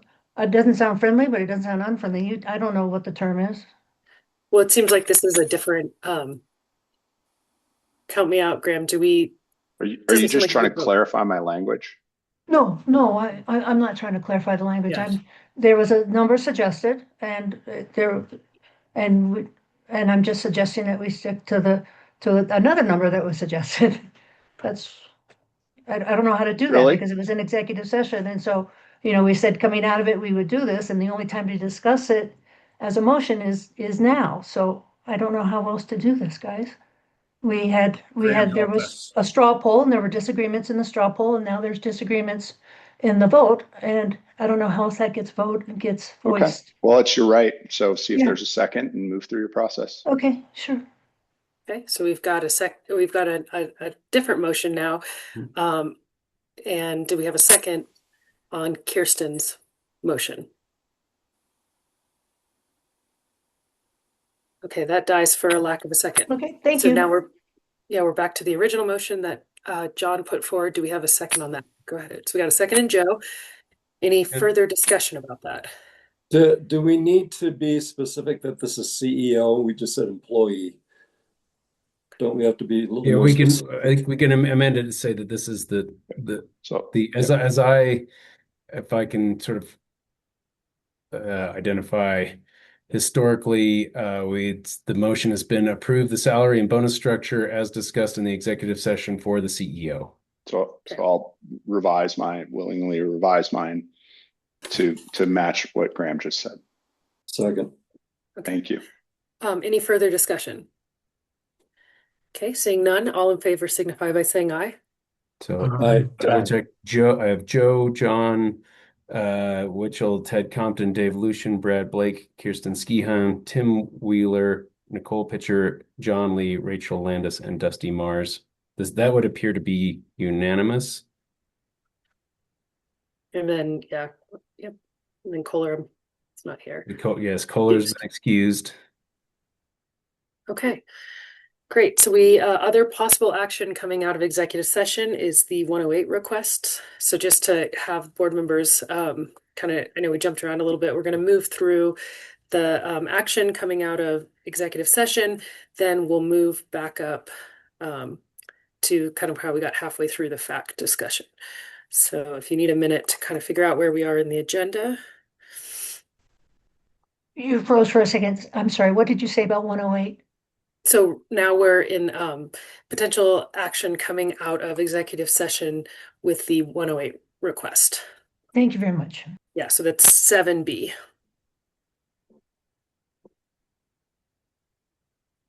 Okay, so I'll open the floor for a motion on that.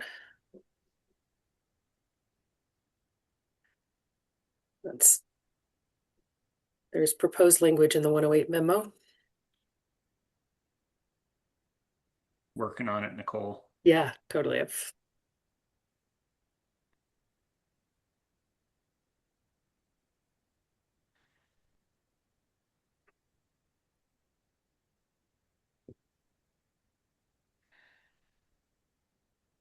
Can somebody give me a page number for the proposed language? I have page 39 out of 500. 500. Thank you.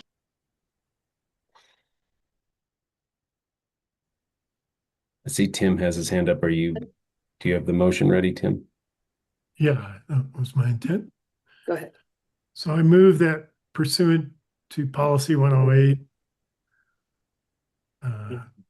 2-8-1-C, that we provide the requesting member with copies of the 2024 budget in the form of the statement of operations, balance sheet, and cash flow statements.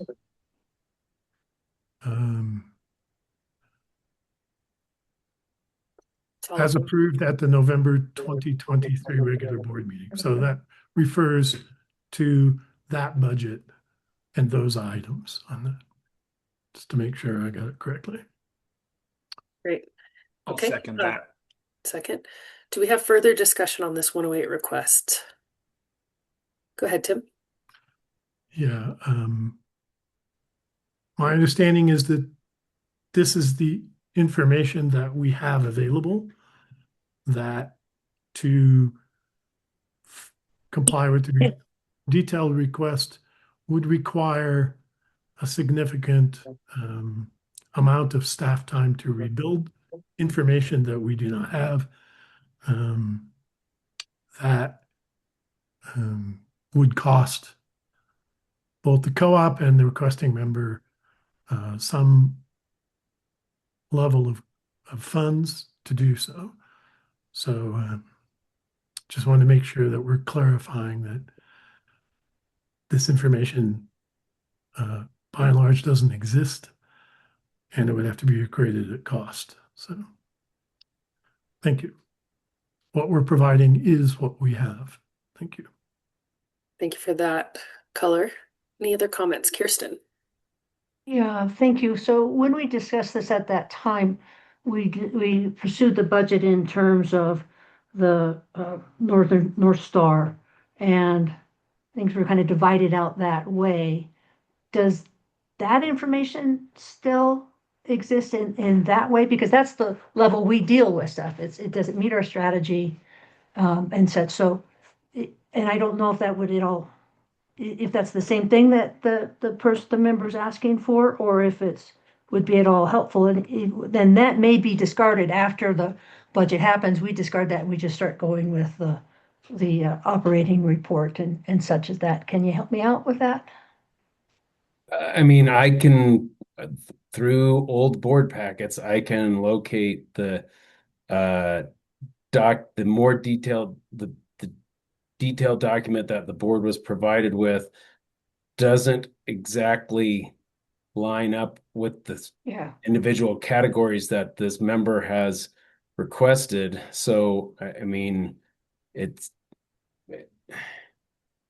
not like it doesn't exactly. I'm not sure it's going to give what this member wants. I'm just, if it's available, it doesn't have to be redone, but it might still have to be redacted. So there still might be some portion, but to the question as far as, I want this amount of detail and that amount of detail, that is, the information bubbles up from each department and bubbles up from that, and then it goes, and what we look at is is this going to meet this strategy and that strategy, and does it go towards our Northern Star? And I don't know that information in the way that the member is asking for it is available. I don't know if the Northern Star information is even going to be at all helpful, though. Yeah. Okay, go ahead, John. I know the 108 request is quite specified in some of those items, and that's what's causing this disconnect on maybe how we have looked at it and how it was, published. To the best that we can, it seems like this is allowing the spirit, here's money this is where money went. And I guess if the request was too detailed and, in good faith, we're moving forward with providing what we operated off of, and they want to request something, later on, or hopefully they'll be able to see that while it didn't match line for line the detail request, that this was the operation that we were operating under the North Star. So I hope that comes across that way for it, that it is, full disclosure. Appreciate that, John. Go ahead, Tim. Yeah, John, I think I appreciate that as well. I guess my point is that given the specificity of this request and the fact that we do not have that ability to answer that specifically through this request, it could be done, but it would cost both the co-op, it would cost the staff time and a real cost to the co-op. If that member really wanted to pay for that, then there is potentially still an opportunity to request that, but we would have to give some estimate of that cost to that member. This is no cost. What we're offering it is information that we're willing and happy to share, and hopefully it, it, it meets the request. So again, we're not trying to shut anybody off. We're trying to say we're doing what we can to assure that we can answer these requests at low cost to all the members in a way that hopefully meets what that member was asking for. Thank you. Great. Okay, any further comments? Seeing none, all in favor of the motion on the floor, signify by saying aye. Aye. All right, let me double check. This appears unanimous. Okay, so next item of business, I believe we're going to be jumping now back up to board action agenda, which is 7 or 8, and we had gone through the report for the Finance and Audit Committee, and we had open the floor for questions to our treasurer. So I'm going to give the gavel to Tim and let you run this part of the meeting. All right, thank you, Nicole. Hopefully I can remember where I was. You're right, I did ask if anyone had any questions on the report as submitted. I had made a clarification on one of them. One of the directors had asked a few questions. I'm not sure if we had received all questions, so I'll open that up again. Anyone have any questions on the report? Did you get? And Kirsten, go ahead. Yeah, I think my questions, I don't know if they're going to be on the report, or are we going to see something about the unclaimed capital credits for 3 years as far as the UCC general fund? We have a resolution on that, right? Yes, there's a So that's resolution. appropriate for me to ask my question then, and same with the wheeling tariff. So I'll hold those. I think I'm done with my questions. Thank you for your fine report. You're welcome. Thanks for the questions. No other questions. So the FAC did make a recommendation to the board. It voted unanimously to recommend that the board approve the allocation of the balance of $381,475.11 from the unclaimed capital credits account to the beneficial electric rebates account for the 2026 budget. That is in a resolution, and mine's a little mixed up. I don't recall what page that's on in the packet. Maybe it would be worthwhile to bring that up and ask Patrick, since there is a question about this, to just give a brief explanation of how that value was arrived at and how it will be utilized, so the board could make a decision on that recommendation. Is that okay, Patrick? Absolutely. And it's not a resolution, it's a motion, board Okay, it's a action, motion. not a motion, just board action, not a resolution, to be clear on that. And so in our budget process, we identified that we would be short on our rebate funding due to the energy transition. Exiting Tri-State caused we lose the rebate credits we received from Tri-State, which left a hole in the operating budget to fill. And it was proposed that we have used beneficial electrification funding to fund rebates in the past, just to a lower level. And so it was proposed to breach that funding gap, that we use unclaimed capital credits, the balance that was available at year end, which $381,475 was the balance at this proposed to be moved, which would result in a balance of $438,739 approximately, which gets us to our funding for rebates. We have funded, by policy, we're required to fund, it's policy 203, we're required to fund Roundup education funding and also LPEA scholarship funding, both scholarship funding, not education funding, to be clear on that.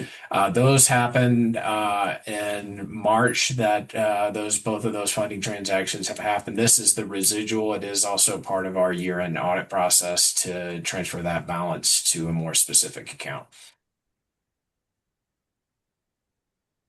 Did that answer the question for you, Director Skihan?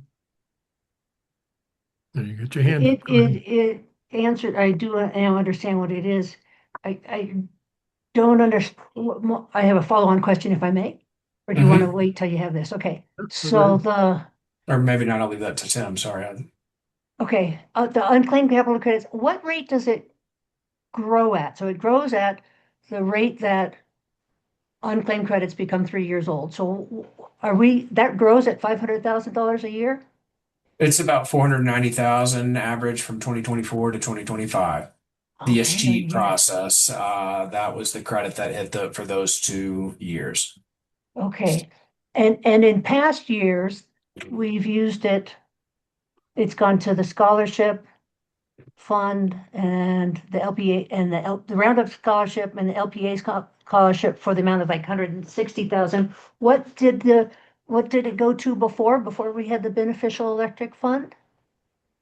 Well, as a board choice, this is something that the board has purview over, and it's a proposal from staff each year, depending on what types of projects. Primarily innovative, there's an innovative projects fund, there's beneficial electrification, and then there's a few other accounts which have not seen activity. There was COVID relief at one point in the game. There's a purview from the board as to how this gets allocated. Okay, super. So thank you for that reminder. So it's growing at about $400,000 to $500,000 a year. We emptied it out every year. This year we want to empty it out and put it in the UCC beneficial electric rebate. That's correct. And to Cool. be Thank you. precise, the sheet process was 421,000 in 2024 and 541,000 in 2025, which happens in the early part of the year, February, March. Thank you for that clarification. I appreciate it. Absolutely. Any other questions here? If not, then this is a motion that's coming out of committee. It doesn't need a second. And I'll just read it again one more time. Motion to allocate the balance of $381,475.11 from account 217.110 UCC general funds to account 217.230 UCC beneficial electric rebate. The beneficial electrical rebate fund currently has a balance of $57,263.20. This entry will result in an approximate balance of $438,738.31. So at this point, any further discussion? All right, so all in favor, raise your hand and say aye, please. Aye. Aye. Aye. That looks unanimous. All right. Thank you. Anything else from the FAQ anyone else has? Any questions, thoughts, criticisms? All right. Thank you very much. I'm done. You probably all think. Great. Thank you, Tim. So moving right along, we are going to do the Roundup Foundation reappointment. I'm so pleased to say we've got more applicants than spaces to fill. So this is a really important charity organization within our community, and they do a great job of servicing different interests throughout our service territories. So I'll go ahead and give Graham the floor if there needs to be any more introduction, or if we can just accept a motion. I think we can just accept a motion. So right now this would be reappointing Roundup members in districts 1 and 3 who believe are the incumbents who would serve a second term are Lori Gutierrez in District 1 and Lindsay Nicholson in District 3. Okay, so if we want to, so there's anyone want to make that motion? My hand is up. Go ahead, Tim. Sorry. That's okay. I move that we appoint the following LPEA Roundup board members to serve for the term January 26, 2026 through December 2027. District 2, Megan. And I think these are two different The Oh, okay. memo just before that is the reappointment of the two sitting directors, who Okay. are So the Lori following Gutierrez. nominees are submitted. Well, it's not I'm kind of on how you're. page 70. Sorry, Tim. I'm on your memo. So I think he just wants that as two separate motions, the reappointment versus the appointment. Yeah, they're not broken out that way in your memo. Sorry. Oh, I'll make a motion I on move. the reappointment. Let's start over again. Go ahead, Ted. Okay, I move to reappoint Lori Gutierrez in I District see. 1 and Lindsay Nicholson in District 2 to the Roundup Board to serve a second consecutive term. Okay. And just to be clear, Lindsay Nicholson is in District 3. My bad. District 3. Sorry. Thank you, Graham. Okay, we've got a motion. Do we have a second? That motion with gratitude to the folks reserved. Agreed. Okay, and any further discussion? Okay, the only thing I wanted to say really quickly, because we had a question about this, how is it decided who gets the appointments? That was done. So, what was the process? So these are current, right, who are being reappointed. Right. They were appointed 2 years ago, and I would need to kind of go back to our records to see what their appointment process was. Okay. The next group of people will be new appointees, as Roundup directors are limited to 2 consecutive terms. And so I can maybe more accurately describe that process with the new appointees. Okay. All right, so we've got a motion, a second. Any further discussion on reappointing of these Roundup volunteers? Okay, seeing none, I'll call for a vote. All in favor? Aye. Aye. And any opposed? Okay, passes unanimously. So let's go on to the next agenda item, which is going to be to appoint the following LPA Roundup board members to serve from January 26th through December 27. District 2, Megan Shilitis Kunch, Tessa Carhart. District 3, Jennifer Jenkins, and District 4, Susan Lawton. There a motion? I see Rachel. So moved that we approve that roster to serve a term, their first term on the LPA Roundup Board. Okay, we got a motion. Do a second. Seconded by Brad Blake. Any further discussion? Okay, go ahead, Rachel. Well, to your question, first off, holy wow, this was amazing to see how many people applied and the amount of interest that folks have in serving the community. And I know in the District 3 candidate pool, we as directors had great discussion, chatted with some of our candidates, reviewed their application materials, and chatted with some of our current the Roundup board liaisons about kind of what they saw as either skills, personality, or background needs to really round out the Roundup board. And we had amazing candidates, and sadly, there's only one spot. But we're excited for the expertise that this particular candidate brings in having served on nonprofits, having led and created grant-making processes before, and kind of a commitment to process improvement. So that's from District 3. I don't know if any of our other directors have things they want to add.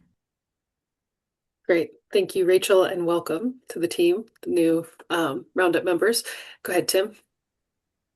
Yeah. Similarly, from District 4, we had 11 candidates, whereas in years past, sometimes we scrambled to find one. So great interest, great set of candidates. I mean, there were some really powerful resumes here that made it difficult to choose. I regret that I don't think any of us reached out to them directly prior to our decision. We did get together, have a discussion, looked over these, and maybe that's a room for improvement. The next time we have multiple candidates, to actually reach out to a few of them, like Rachel indicated they did in her district. And, District 2 did that as well. Okay, John, thank you. And I think from my perspective anyway, I want to just express my deep appreciation for all that sent in the resume and applied. It was not easy to make this decision, and I appreciate all that effort. Thank you. Thank you, Tim. Go ahead, Brad. Yeah, we did have a bit of outreach to our candidates. We had some good candidates.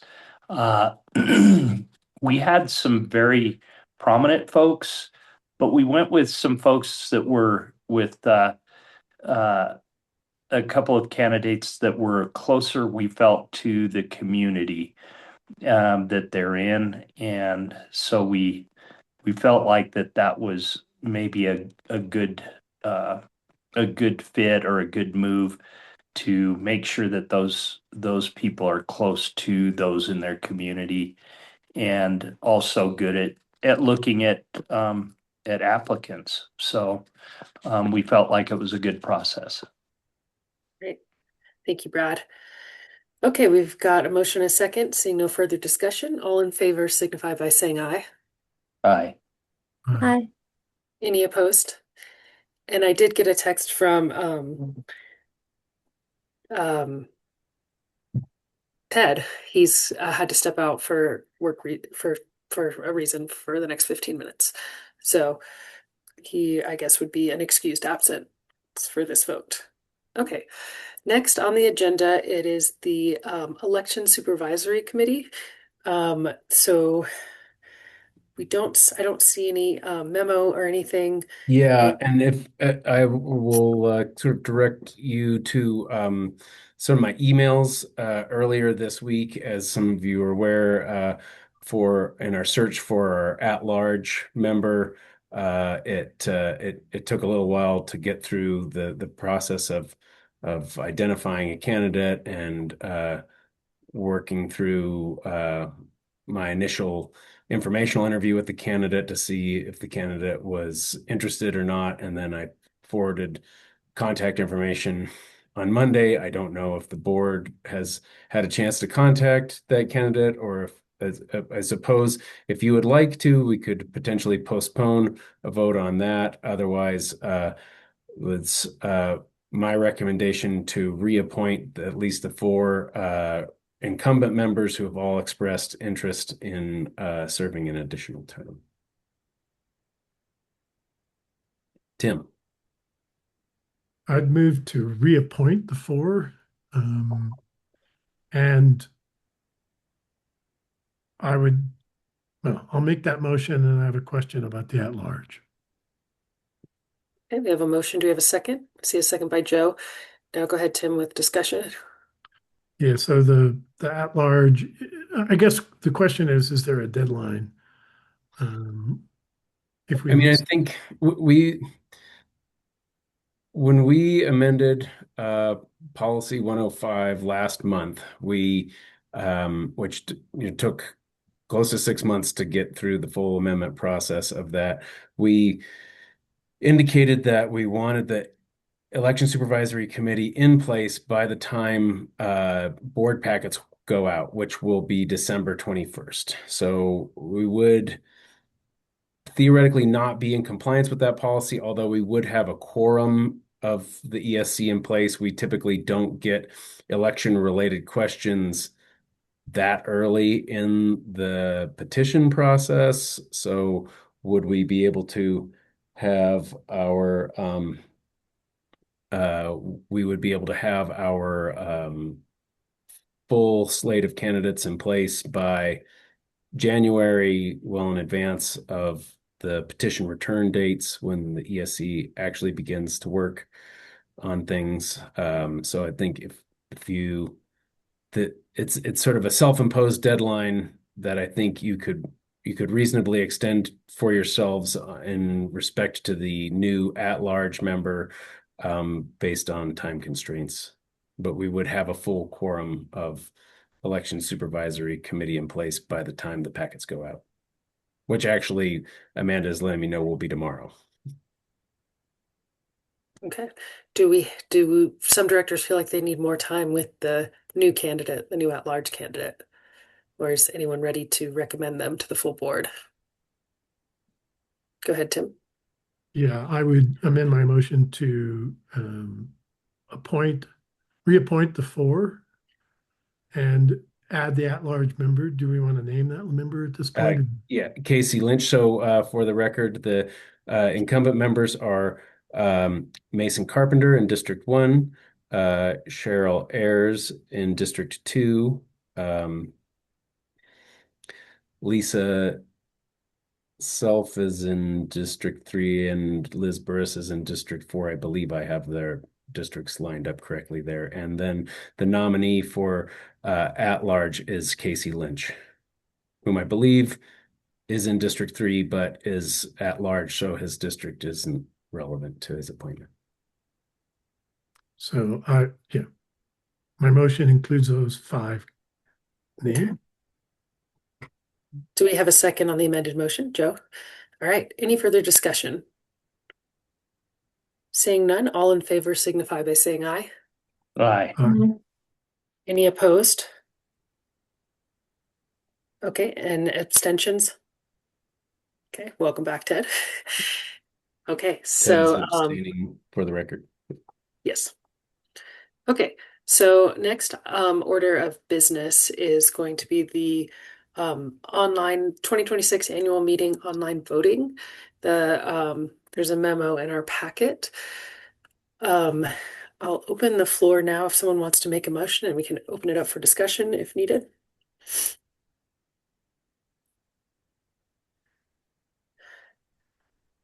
There's proposed. There's Ted has got his hand up. Okay, go ahead. Yeah, let's see. This is resolution 2025-22, correct? Yes. Yeah, so I'll move to approve resolution 2025-22, authorization of mail and electronic ballots for the 2026 election and annual meeting. Okay, we've got a motion. Do we have a second? I'll second. Okay. How about further discussion? Okay, seeing none, all in favor signify by saying aye. Aye. Aye. Opposed? Great. Abstentions? Nope. Passes unanimously. The next item of business is the wheeling tariff. And opt-in renewables rider tariff. And opt-in renewable riders tariffs. Okay, I've got that pulled up. Would anyone like to make a motion or to open up discussion on this? Go ahead, Tim. Yes, I move to approve the change in the tariffs for the transmission and distribution wheeling service tariff and the renewable rider tariff, if I got that nomenclature correct. Yes, and these would be as posted last month. Yes, we agreed to post them last month. The 30 days has gone by, right? So, all right, I'll leave the motion as approving those two. Second. Rachel, was that a second or further discussion? Oh, I heard David gave us. I second it. Go ahead. Great. Yeah, my question is, can you remind me with the wheeling tariff, since that one's a new tariff for us, do we benchmark off somewhere? I was looking around trying to find other examples. Yeah, I can take that one if you'd like. So I've got some information that I asked Dan to pull together because he is actually meeting with Tri-State right now on some technical issues. So I'll share the information that Dan collected for us. So the wheeling rate of $2.18, which is what is in the motion, was determined by dividing our total transmission and substation expenses by our average peak kilowatt hours for that service. For example, United Power charges $3.30, but they have DG connected to their distribution system. Central Electric in Oregon is $1.50, but this is for DG connected directly to their 115 line. So we did benchmark. Those are a couple that I wanted to share with you. We've viewed a few others, and there are subtle differences among them, but we are in the general range in our peers. So that's where that comes from. I've got a little spreadsheet of looking at the monthlies in 2024 with our full year data. And that's how Dan calculated the $2.18 for this tariff.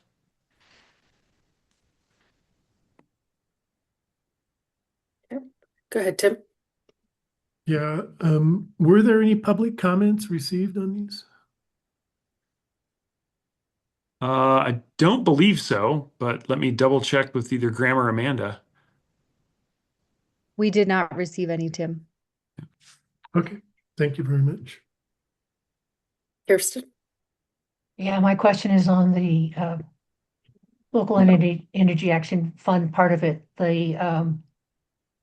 Are we expecting that there will be additional revenues? It says if it's more than collected than we need, then it goes to the local energy action fund. Do we have any idea what we're going to be seeing, or is this just first time and we just don't know? I mean, I think we have some educated guesses, but yeah, this is first time and we're not entirely sure. Yeah, we think there'll be some excess there that we can redirect, in the 5 figures. It's not going to be a large amount. If it is different from that, we will come right back to the board. Okay, so I'll take the 5 figure as a decimal point and keep it within there. Sounds reasonable. Thank you so much. Yeah. Any further questions? Seeing none, all in favor signify by saying aye. Aye. Aye. Any opposed? Okay, so next item of business, we are going into the agenda item 9, the reports. And we have starting with Graham and his attorney report. Thank you, Nicole. I'll just refer the board to my written report. Take any questions. Joe? Yeah, Graham, I saw you attended a tri-state meeting. I'm assuming we probably won't be welcome and we won't be attending those meetings after April 1st.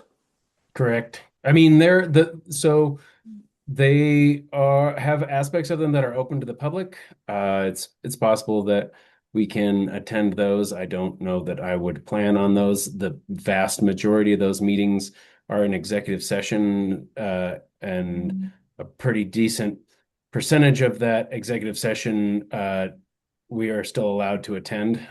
So I attend that. I know others. I know Patrick is often there. Kirsten is pretty much always there. So perhaps I don't plan on continuing to attend these after March unless I'm directed to do so, in which case I will be happy to. It'd probably be about 15 minutes of my Wednesday for the non-executive session portion. Okay, so there'll be no utility in attending those any longer, correct? I mean, I would say that any information that you can find through attending that meeting, you can find through tri-state press releases and et cetera. So I don't know that it's other publicly available documentation. So I don't know that it's really worthwhile to attend it after that. But I would also be happy to let Kirsten chime in on her thoughts about that. I'm in your camp on that, Graham. I think after we're gone, it'd be interesting to just see what they keep saying, because we always have things to learn from our peers. Yeah. So, I mean, I would say that I would at that point, I would probably pivot to reviewing their press releases and other public statements and their publicly filed documents, 10Ks, 8Ks, other things like that, annual reports, but I would do that as it fits my schedule as opposed to attending a standing meeting every month. Okay. Any other questions for Graham? Great. Now we move to the roundup report. I think Dusty and Brad, you guys switch back and forth. Yeah, I performed the last one. Any comments or anything anybody want to bring up about the last one I published? Yeah.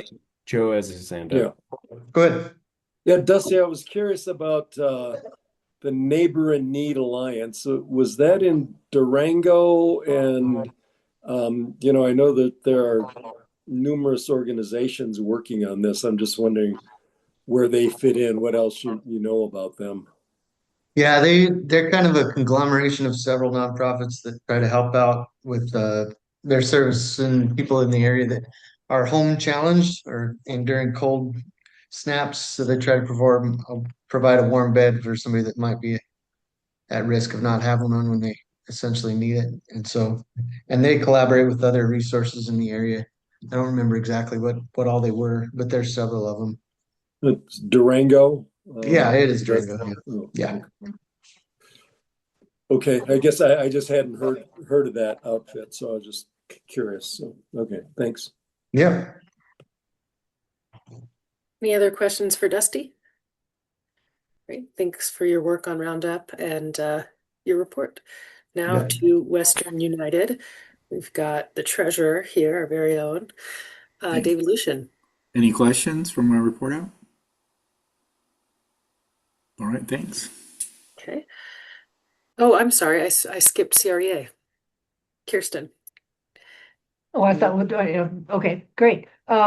Just want to highlight from my report that there was a joint managers and directors meeting, and Chris's influence was really felt because I think folks saw the light in changing the tack that we're taking with wildfire legislation and perhaps getting away from indemnity and more going towards a reinsurance pool, and also how we spend our PAC money, our CARE money to help with folks, and also upping the ante on dealing with Piesco. That would be Excel and their RTO efforts in case they're trying to do an in run. So that was very good, and Chris was really essential in that. And then the rest of that meeting, you can see that we talked about the budget, and that's going up 5%. Any questions on CREA? That's it for me, Nicole. Thanks. Great. Thank you for your report, Kirsten, and your service on the board. Rachel? Oh, sorry, Rachel. Thanks so much. Yeah, I'm just had to find my notes on this one. Thank you. CRA. Oh, I was curious, can you remind me with associate members, do they have a vote or what is the benefit of their membership? They don't have a vote. The benefit, it's not a lot. It's access. I would say Okay. they're paying for access, and it helps it helps the area cover their budget. The 5% budget increase is going to be a deficit budget. They're coming out of they're spending more than they're taking in.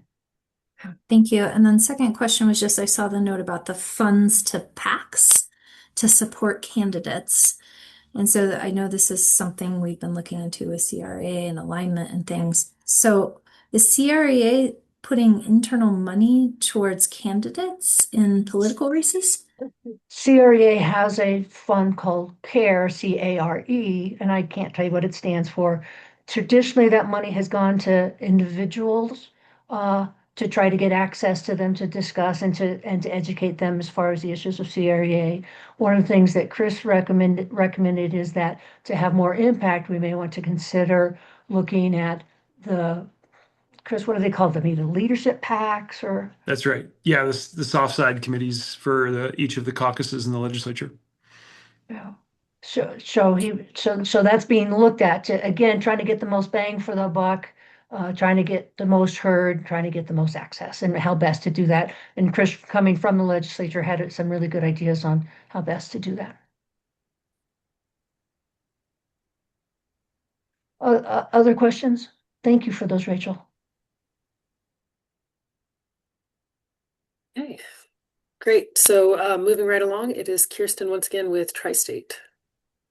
Yes, thank you. So, really good presentation, and want to take a look at the Wyoming transmission disturbance. That was a big one in November. Tri-State wasn't involved too much because none of their breakers broke. None of them operated, so they were kind of in a coordination role. Just do take a look at that. I did want to share a real tragic thing that happened in Nebraska, and that was somebody died. Power line, an electric fence got blown up into a power line. So big wind, it got blown up, and there's a picture of it dangling from the front. Somebody went to cut that electric fence and got electrocuted and killed. So he survived for a little bit, but it's just one of those oh my God, these things still happen. We're still dealing with, lethal. It's a fabulous thing and it's still lethal. So it's really tough. Other than that, there's a lot in my report. I appreciate you guys taking a look at it again if you hadn't looked at it before. I'm not going to go into details unless somebody has any questions.